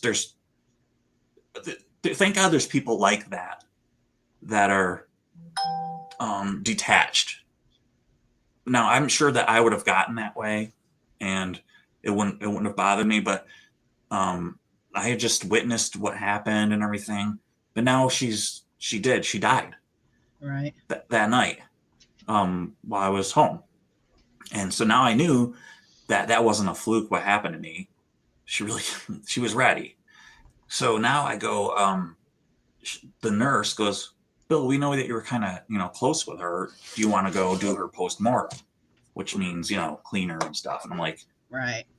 And then when they trained you that when that happens, your body releases everything. Mm-hmm. And I'm like, no, thank you. And I suppose if I wasn't close to her, maybe I would have. And there was a part of me that was like thinking, maybe you should. Is this something that you think you should try to do? Right. And I just was like, I'm not ready to do this. This is a pit stop job right now for me. This is not, because I wanted to be an RN. That's really, and somebody was like, well, you should try to be a nurse's aide first before to see if you want to do it. Well, being an RN, this is not what you're going to be doing. Like, right, exactly. There's a lot of avenues to being an RN, and I wish I probably would have stayed with it. Getting all my prerequisites and stuff like that. So, anyway, so all right, I knew they said the coroner was in there. I was like, okay, the coroner's in there, and I'm thinking, yeah, they should be wheeling her out, soon or whatever. Maybe that happened after, but anyways, I'm like, okay, so I'm in this wing that I have to do, and Celeste is down in her room, and I heard that the coroner and the medical examiner was going to be in there, and I'm thinking, all right, all I got to do is get past her room because I know that she's in there still, and so all right, I'm walking down the hallway, and I don't want to look in there. I don't want to see all this, and just as I'm like, I'm walking slow and I have to get to the end of the hallway because I'm going to start at the end and work my way this way to like do my people, like get them showers and get them up out of bed and feed them and all that stuff. All right, walk past her room. All right, walk fast. So I start walking faster to like get past her room. Here comes her room. Just as I'm like starting to walk past her room, the coroner comes out right in front of me. Like I would have like T-boned because I'm walking quick and doing like a fast pace. I would have like T-boned right on the gurney, like with a body bag, like right in front of me. Right. Like, I mean, like just as I'm like walking out, comes wheeling out in the black like bag, like the bag. Yeah. Something that you didn't want to see. Yeah. Like what, man, like what the heck? Celeste, like what? Oh, and, yeah, like, and actually, before Celeste passed away, like she was in there for like only like a couple weeks or so. Like I actually signed power of attorney. I was witness for power of attorney over her too. Like I think that was for a DNR over her, right. Which is a do not resuscitate. And she was a very sweet woman, and a lot of those people were. One of the guys that was there, they couldn't get the guy to eat. He was really mean and miserable. And when I first came on, they were like, "Oh, here, let's give Stan to Bill." And they're like laughing. I'm like, "What?" And they're like, "You'll find out. You'll find out." Well, I came out with the tray empty, all of his food. And they're like, "You got him to eat?" I was like, "Yeah." And they like couldn't believe it. Because like being kind. A lot of those people are very rough and mean. Because their sensitivity went away. Because they all liked it. Yeah. Yep. And the job is very stressful. You do become hardened, but you got to remember they're still human beings. Yeah. And they need to be treated that way. So like I remember with that guy, I told him I wasn't leaving until he finished it. So I'm not leaving until you're finished. There you go. I said, I'm gonna stand here and stare at you. I said, so if you like me, I'll hang out with you. But if you don't like me, I'm not leaving until it's gone. And then the thorn in my side, though, was they gave that guy to me every single time. And I was kind of afraid of him because he was really mean and scary. Even though he was an old dude, he was a big dude and he was mean. Yeah. But it worked out. He sort of ignored me and finished his food. So there you go. I think he might have been a little afraid of me or something, but I was still nice to him. I was just, "Hi, how you doing?" And so, well, you're not a small guy either, so maybe he just saw you as an equal. It could have been, but I was still nice to the guy and just said hello to him. That's what counts. And maybe, there's a lot of those guys, those older guys that don't like women, and that could have been it too. I'm not saying that was. I'm just saying that those were all girls, and maybe they were like, "Give it to Bill," and maybe that's what it was. Some of those guys just don't like ladies or something. That could have been it. I mean, not for nothing. You got to think about it. They got to give them a bath. They've got to do these personal things. A lot of men don't want strange women doing that, especially at that age. Yeah, at that age, there's a dignity thing. It could have been a dignity. That's exactly right. Exactly right. So all I know is he finished his food for me, and I did it there was I think I was on with 3 weeks on that side, and then they switched me to that side that I went on. So, but Yeah.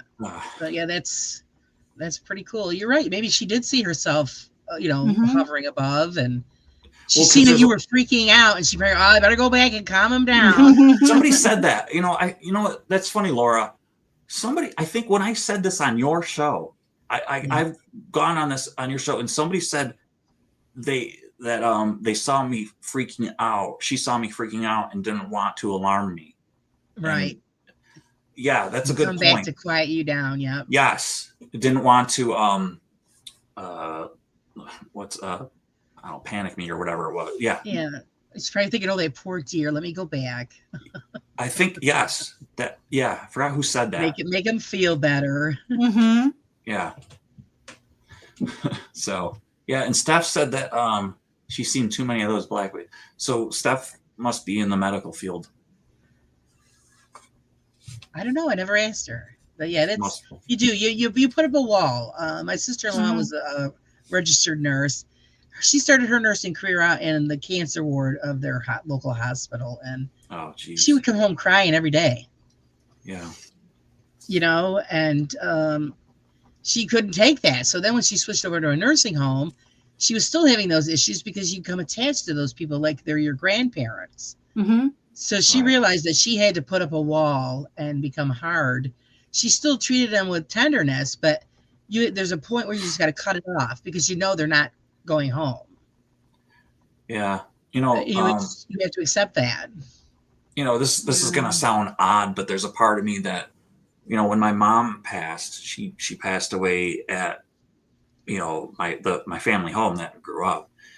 And the guys that came to get her were from the funeral home because my mother was battling cancer, and it was time, and so we basically, there was like no coroner or anything. Like they called the funeral home, and these two guys came, like dressed in like their tuxedos or whatever, their nice clothing and stuff, and they did their job very professionally. And I there was a part of me that said, I think I could do that job. I know it's kind of weird, but the reason why I say that is because when you're down and out on that side of it, when you lose a loved one, it was the way those guys treated us. Yeah. Losing my mother. They're very good at it. Yeah. And I felt like I could do that for somebody, to ease the burden. I felt like I could do that. Not that I want to, but I felt like, does that make sense? Like I felt like I can, I would be able to handle that for someone, because now that I've seen it and feel what it felt like, I felt like I thanked those guys for being gentlemen, and they came in like suits. Yeah, they take care of everything. And the nice hearse, the nice car, that like everything was very nice, and we expected it. It's not like it was a surprise. We expected it. Now this part's come. We expect this part, and thank you. Yes, Sarah, the utmost respect. And those guys they're very, just their demeanor, not like heads down or anything, but just. And I thought, what, my personality can be switched that way too, and I could probably handle that for somebody, because you need that. It's like a cop that has to go to the door and tell somebody about a loved one that might, I don't know. Yeah, that had passed or something. Yeah, it takes a certain kind of people to do that kind of work, because everybody around you is upset, and and they don't know what they're doing. Especially if it's like their first time, dealing with something like that and a loss, and they haven't gone through, the steps, the final steps. These people are fantastic because they take care of everything. Yeah, I often thought of actually going to the local funeral parlor and asking if they needed help for greetings at the, to actually help with the funeral. Oh yeah, they can always use extra people. It's like actually doing, because So we went to a funeral like last year, and my on my wife's side walked in, and the guy standing there, he like didn't even greet us. Like, and I said, we walked into the church, and I said to my wife, I go, and I purposely did this. I go, are we supposed to go this way? She goes, I don't know. I guess so. And the guy still didn't answer. Like, he didn't say, yes, folks, it's through there. Yeah, that's his job to tell you where to go. No crap. And I'm like, what a dink. Like, what? How about, hello, folks. It's right through there. Right. I mean, that's your job. Numbnuts. Yep. What? Yep. So that was another part of me that was like, you know, so this is my my wife's brother-in-law's mother that passed away. But you don't know who I am. Like, you don't know how close this woman is to me. It doesn't matter anyway. Like, your job, you're getting paid by the funeral home and the family to go, direct hi, people. folks. Yep. Hi, folks. Through here. Yeah. And I, you know, I walked in. You know what? He didn't even make eye contact with us. He kept like looking through the glass doors that we walked through. Like, it was like we were transparent. He was like looking through us. And I was like, this is very odd. So I purposely like looked at my wife and went, are we supposed to? And I do crap like that all the time. Are we supposed to go through there? And I had been to that church before. I knew we were supposed to go, but I did it on purpose to see what he would say. Yeah. I go, are we supposed to go through there? She goes, I don't know. I guess so. And he still didn't say anything. I mean, what? And this wasn't like a young kid. This wasn't a young kid. He was like my age. He's like a seasoned. So that like, I'm like, man, I should like, you know, not that I've been working for that place, but I should go down into like the local city where and just, hi. Yeah, why not? See what they say. I was thinking about it, like just firing off an email and saying about my experiences, and here's what I can offer. Right. You're looking for help. I'm sure they could use the help. I mean, they always need some kind of help, especially if it's a larger funeral. You need a bunch of people. Yeah, even driving too. Like, you know, right. I'd be willing, and even if you were just there handing out tissues, you know, they take it. You know, it's So they're very special people that do that. Yeah, I'd be crying all the time. I can look sad. I mean, it would be terrible. I'd feel so bad. I would just be just a big ball of tears. So I just because well, it's the same for me because I have vet tech. I was a veterinary technician for years before I went to a different field, and the hardest part was having to put their loved ones to sleep right in front of them. Hardest part ever. Hardest part. Yeah. Yeah, that's got to be awful. Yeah. Yep. Yeah. My buddy, he's since passed. He's old, about 20, 30 years older than me. Also, actually, my mechanic mentor guy is who I'm talking about. Everything like that I pretty much learned about mechanics and stuff, he taught me.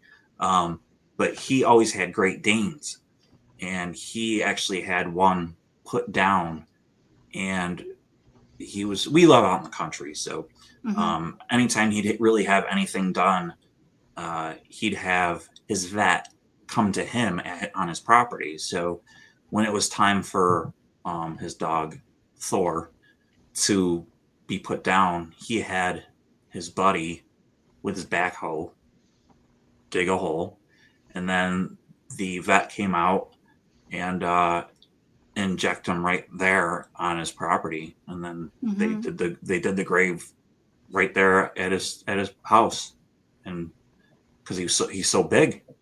Yeah. I mean, he's huge, massive.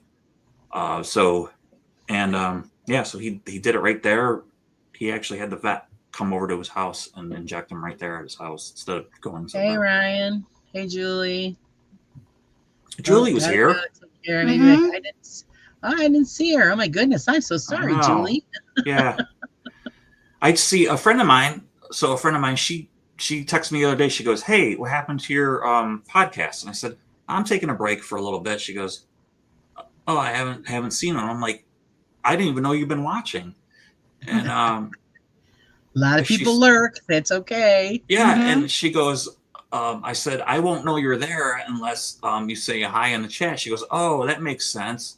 She goes, I don't know how it works. I said, yeah, I'll see the numbers. I'll see like if people, because I use OBS, I'll see like if how many people are watching. Right. And but I won't know who's there unless you say something in the chat. And she goes, oh. I go, so don't take it personal if I don't say hi Berta, She goes, oh, that makes sense now. And I'm like, oh, all these times she was thinking like I was dissing her, it makes me feel bad. All right. Well, a lot of people don't know how it works. Yeah, and she's kind of one of them, but she's cool. She's wicked cool. That's why I always tell if anybody that I have friends that don't get on YouTube, I says, well, you got to click in the little box there, and let me know that you're there. Otherwise, you might be watching, but I won't see it. Let's see. Steph says I sob when I put my mask down. She met animals. Oh, okay, gotcha. Thank you. Yeah, thanks, Susan. Rough. It is rough when you have to have your animals put down. It's. It is. But then if they're suffering, and I mean really suffering, then do them a courtesy and do it. We prolong it because for our feelings, and always forget about the animal and the pain that they're in. Russ, Russ. Yeah. His before he got married to Joanne, her dog was in pain. He had to carry the dog out to go to the bathroom. Yeah. Carry it back in the house. It couldn't get around. And I said, Russ, I go, why are you guys being so selfish? Well, what do you mean? I said, you're being selfish. I understand you love the animal. It's your baby, but that baby is suffering. And if you have the opportunity to end the suffering, you need to do it. I got a freaky story for you. This is, I don't know, like this is another take it or leave it. By the way, Ryan, hello. I did say hi. I don't know. But anyways, this is dub this the way you want it. This is a really weird story. So I had a Siberian Husky. His name is Doyle, after the family name on our Irish side. So beautiful white with blue eyes. Loved him. He's so cute. He's a big sweetheart. He was one of those that when you'd go, what are you doing? You'd go, arr, arr, arr, and he'd talk to you. That's what Huskies are like known for. Yeah. Yeah. They give you a lip. I'd go, yeah. And I'd go, what are you doing? What are you doing? Arr, arr, arr, don't you do that? And you'd keep doing it. It was so cute. You're talking trash. So, Huskies, well, at least like probably 8 to 12 years are all they're good for. And he started getting around like 8 years old. He started getting bad. And we live like in an A-frame house, and we have stairs we got to go up and down and stuff. And of course, Huskies like to be outside, and we didn't really want them outside because we don't like them getting fleas and ticks and bringing them in the house. So we want them in the house a lot, but we don't let them run either. So we put them on a chain because we don't want them. We love our animals. We don't want them to run away and stuff and getting hit by a car. And there's these laws, and so we have this chain up to the tree and everything, and so his back hips started getting really bad. And then he started getting, it wasn't like mange, but he would just always start to smell bad no matter how much we like wash him and stuff. And he had like a skin condition and stuff. It's a thyroid condition. Yeah. And his rear hips were really bad to the point where like he'd walk and he'd almost collapse.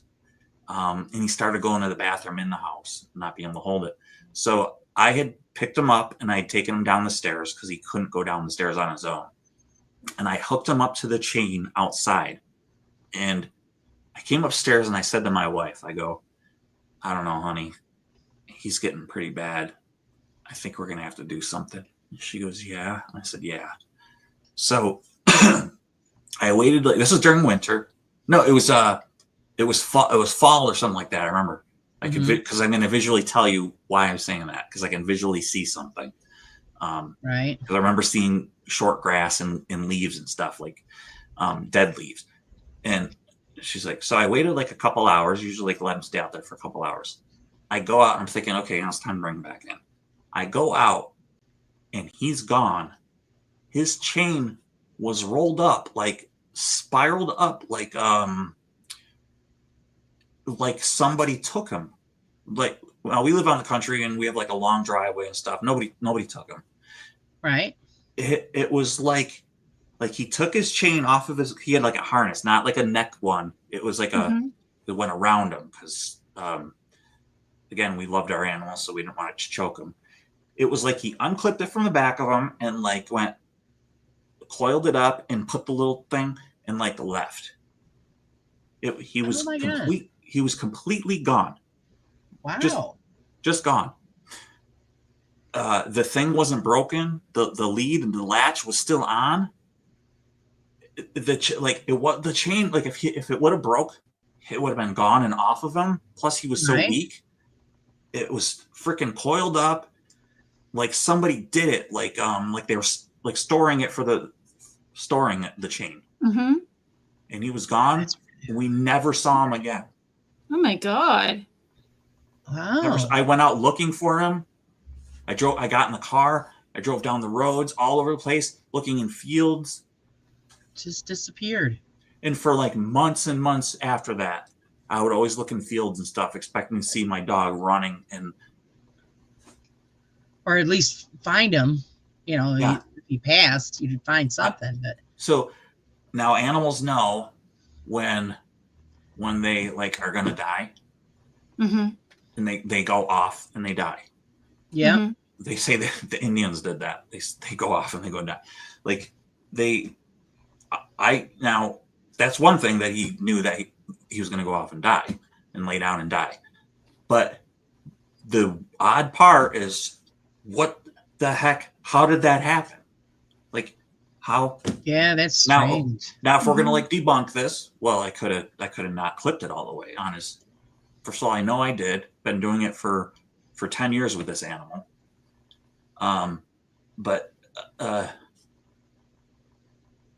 But also it being rolled up as if somebody did that, and nobody would have taken a 10-year-old decrepit dog. Nobody was. I want that dog. He was neutered. I'll say.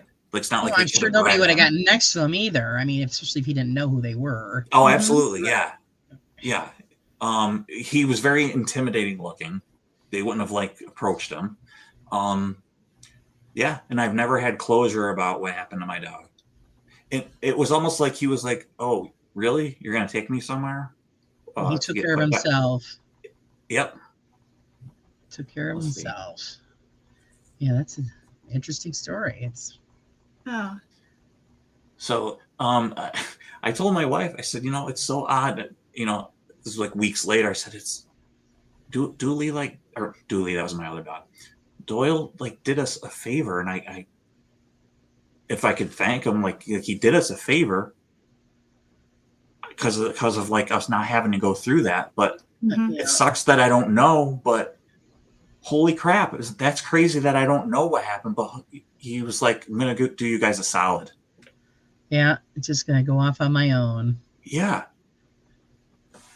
Sometimes when I'm out in the woods, I like think, am I gonna find a skull? Yeah. I mean, the odds of that, because it's but it's crazy. Busload of tourists.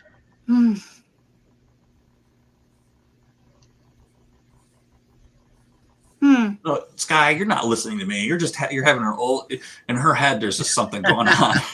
Yeah. Don't you know? Now I'm starting to hear the thunder. Here it comes. Here it comes. Steph says, "Hold on to your britches." But when he came to me, he knew. I knew. Yeah, they know. Yeah. Mm-hmm. Yeah, my buddy that I was telling you about, with the Great Dane, his wife came out. She was always kind of a miserable lady because she was married to him, because he wasn't. He was kind of a miserable guy. But she came out of the house one day and she was like miserable, and I was like, "What's her problem?" He goes, "Oh, she found the cat. We couldn't find the cat for like a week." I was like, what? He goes, yeah, she was dead in the closet. Oh, well, that's, yeah, they usually do the dark, quiet place. Yep. Yeah. It's like, That's oh, what poor cats thing. do. But I'm like, they didn't smell it. but I was like thinking, well, yeah, but how do you not like find the cat like after a freaking week? But I do have to say, like sometimes like I ask my wife, I'm like, have you seen Willow? I'm like, yeah, I've seen, like, sometimes I don't see my cat for like, well, it's like a day I don't see my cat. Not a friggin' week though. I could be exaggerating. Maybe it was a few days, but I don't know. Say To me, it after a seemed week, like it was a they week. smell something. Ugh. Yeah. Oh, let me say this, Laura. They probably didn't smell it because they had like 10 cats and it freaking stunk. Oh, ew. Okay, man. Yeah, Oh, dude. It was God. when I'd walk in there, my eyes would Ew. freaking sting. It yeah. would Oh, that's sting. disgusting. Yuck. Yeah, Yeah. that's disgusting. You know how like, so us upstate people, us northeastern, you know how like when you go outside and it's so cold out, when you take a breath in, your body rejects it. It goes. Yeah. Well, when you'd go into his house and you take a breath in, that's what it was like. That's bad. That's bad. Yeah. Yeah, they weren't like hoarders. Like it was like there was nothing in there. It was, and I would say to Gene, he would always like complain. I'd go, like why like he'd complain about breathing and stuff, and I go, well, and I try to be nice about it and subtle. I'd go, well, you think maybe it's anything in the house or something? No. I was like, well, all right. I was like, well, maybe there's like black mold or something. I try to like. Right. I try to like. Maybe it's all the cats in the dirty cat boxes there. Yucky. I would try to be so nice and kind about it. Like, Oh, I don't know, man. it's like maybe like the litter boxes or something need to be cleaned out or something. Nope, those are done like religiously, like every day. And I'm thinking, no, they freaking No, are. they ain't. Mm. Because they wouldn't have that smell. Oh, so bad. Like I know somebody has 6 cats. You go in her house, you'd never even know she had 1 cat. No odor, no hair, no nothing. You'd never know we have a cat. And Yeah. so when so our cat adopted us, she came to our front door and I was like, I'm like highly allergic to cats. And I'm like, I don't not like cats. It's because I'm allergic, I couldn't have a cat. And this poor cat was like in our window. This was like 5 years ago. So like our front door is made of glass, you know, and it was like getting rained on. It was the fall, winter was coming. And I felt so bad for this thing. It was skinny and runt like, and I was like, look at this poor thing out there. And I was like, meow. And so I was like, all right, well, maybe we'll just put like some food out there for it. And then it was like Ball doing that loafing thing out there, you know, they loaf. And it was on the deck and it was like raining on it. And like, I figured, okay, it'll go away, you know? And then like in the morning it would be out there and it was cold and it was like October. Right. It was like raining on it. And I felt so bad. And like, I'd be like going to go into the house and it would try to like get in. I was like, no, you can't go in. And like, I'd shut the door and then it would be like, it'd be like nighttime. There's this right? little kitty face up to the window. It'd be nighttime. And I'd be like, I'd see like I think I'd see like a silhouette or something. Like, and I'd flick the light on and it would be like staring at us through the window. I was like, let me in. So then my kids would be like, oh, it's so cute. I'm like, I don't care. We're not having a cat. We're not. I'm like, when I look at a cat, my eyes itch. So I'm like, all right, well, maybe we'll keep it in the basement. So we start putting it in the basement, right? So then it starts clawing at the door to the upstairs. I'm like, all right, well, maybe we'll just let it upstairs once in a while. Well, of course, now it's lives on our bed and stuff. And Bill, you old softy, you. But now, my allergies don't bother me. Yep. Oh, Yeah. well, that's good. And I love the stinking thing. You know? And she's a brat, too. She's one of those cats where she'll let you pick her up for about 5 to 10 seconds. Then she's like, all right, put me down. Yep, had enough love. Get off. Because she's basically a feral cat. She grew up. She was born out in the woods, and she really doesn't. She's very content on all right, leave me alone. When we come home, she's like, hey, who's here? And she's like, oh, it's you guys. Hey, what's up? Pet me for a second, then I'm out of here. You know, Fill the bowls on your way by. Yep, exactly. Yep. So That's so cute. yeah. So cute. Oh, Julie's back. She says I'm back. I had to leave because talking about animals. Yeah. Well, I have Julie.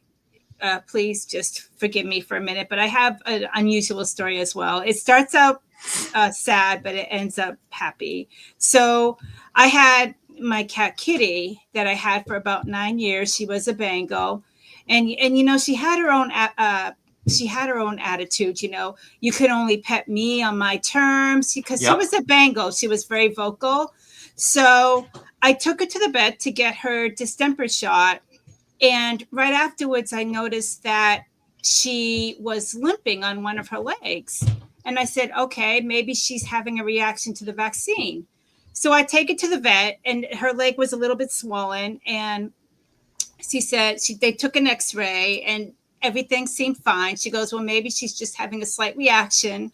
You know, in the future, I wouldn't recommend her getting the distemper. And I said, fine. So she gotten better. But within like 2 weeks later, I noticed that she started drinking a lot of water, and I'm like, okay, this is kind of weird. So she started drinking the water, and then she started losing the weight, and then she started not eating. And I was like, okay. So during this time, my son was sick and he was getting over a cold. So I said, well, maybe she's just, you know, caught a cold or something. So I brought them to the vet. And then they said, she is filled with fluid. And I go, what do you mean? And they go, she has lymphoma. And I'm like, are you kidding me? Within 3 days, she completely went downhill to the point that I had to put her to sleep. I mean, she dramatically, and we were getting to the point that when we knew she had lymphoma, we was like, okay, we're going to start with the cancer treatment. We're going to get on board with this. But we didn't even have time. We didn't even have time for this. But the good news is, this is the good part. So, you know, several months went by. You know, I've always been a cat person, and there was a part of me that wanted cats in the house again. So I was keeping in touch with an adoption agency, a shelter that's pretty local to me. And they kept on sending me pictures of 2 black kittens because I wanted 2 of them. And I really wanted a black kitten because I grew up with the black kitten. So I would look at them and I would be like, nope, this is not my kittens. No, this is not my kittens. So finally, I started clearing out Kitty's toys and everything. And I had a moment and I broke down. You know, I started crying and I said, you know, I really miss you, Kitty. I wish you were here, blah, blah. Within 20 minutes later, I get an email from the shelter. And they said, here's a couple of kittens. Would you be interested? And I took one look at the little girl kitten. I was like, that's it. Those are my kittens. But this is the really weird thing. I didn't know that she had 2 other brothers. Okay. I go to the foster couple. There was a male cat that looked exactly like Kitty that I didn't even know was there. So I was like, are you kidding me? So we ended up getting him, and we ended up getting the sister, which is the black kitty. So yeah, I was like, it was meant to be for me to. So now you have 2? Yeah. So maybe it was a sign from Kitty, but you know, it ended up being a really nice story. Sorry, Julie. But it ended up being a really nice story. But yeah, it was amazing, you know? Yeah, that's good. Yeah. Oh, it's meant to be. Mine's a Russian blue-haired nebulum. Oh, pretty. Yeah, she's really pretty with green. To me, I call them gold, but they're green eyes. Yeah, she's. Wow. And she was a stray? Yeah, she was like a feral. And when we first got her, she was. My wife used to give her baths because she was very weak, and scrawny, and she had fleas. Did she have tick fleas? bites all over her. She had like a plucked, like if you would have taken her, it would have been like chicken pox looking things all over her. She was so bit up. She was so bad. And now, like, I mean, we put those Nesta collars on her and stuff. And actually, I give her the injections. We go to the TSC, and I give our pets the injections that we're supposed to. See, Storm wants to go out on his harness and leash, but I'm so afraid of all the flea and tick products out there. Yeah. Yep. I use one that I actually found at Walmart. It's an all natural based one. You can spray it on your furniture, on yourself, on them, and they can eat it, and it don't bother them at all, and it works really well. Okay. Yeah. Yep. I'll have to send you the link, Susan. Yes. It's like $6 a can, and I spray it all over my dog before we go out anywhere, and she never has any fleas. And they can lick it and everything? They can eat it. It's all natural. This one that, see, my wife's in all like the, like, not, I don't want to say holistic, but like she researches, she is like super into like the natural stuff. So this the collars that she gets, they're like wicked expensive, like $40 a piece for these stupid little collars, and they last a year. But she doesn't put any of like the garbage stuff on our pets. So like so they're really good for the animals, and so we got good luck with those ones. There's one called Harmony you can get online by Sniper. Okay, yeah. But anyways, I do the injections for like their things that they're supposed to have. I do them. So, okay.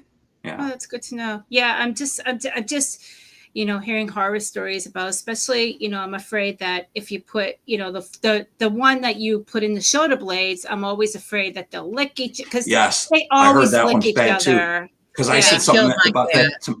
I said something about to my wife. She goes, "Nope, you're not supposed to use that one." I was like, "Oh, okay, I didn't know that." I just don't. Because we had two cats. Buddy was his name. He was half ragdoll cat. I used that shit on his shoulder blades. It killed him. Yeah, that's what I heard too. It's bad. It was horrible. He went into convulsions, and that was awful. And he ended up with kidney failure because of it. Oh no. Yeah, our little buddy. Hmm. So from that day on, I said, I'll never use anything on my pets.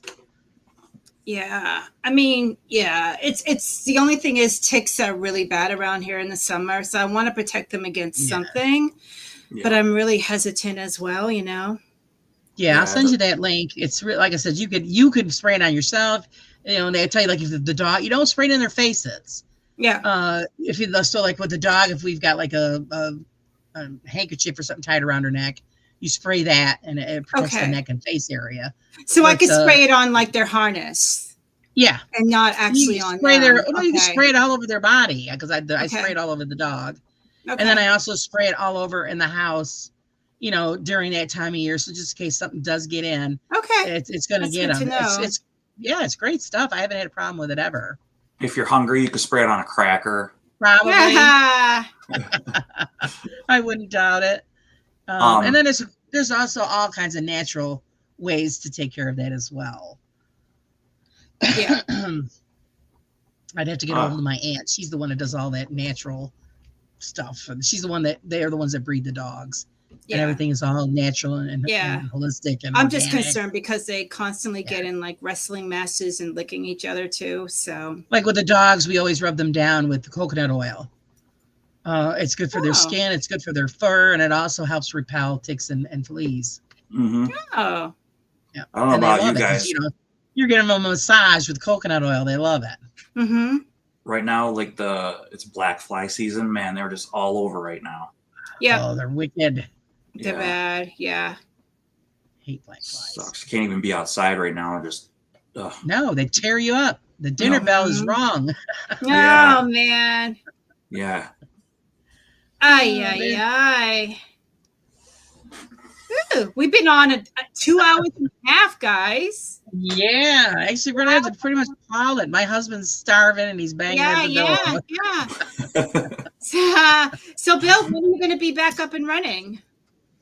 Good question. Let me see. I don't know. Like, I got to get that truck. I'm working on a truck right now. I'm got the bed sort of halfway done and put that on.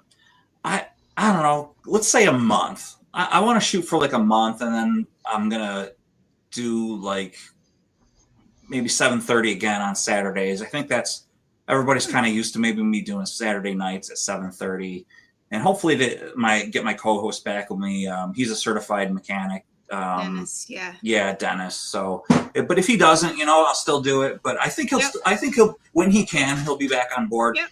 His wife, do it. his wife is expecting in September. I did ask him if that's Yes. going to change things, and he said heck no. He said double hockey sticks no. So we'll see. I think he So enjoyed hopefully- it just as much as we did. So, and He we did. liked it.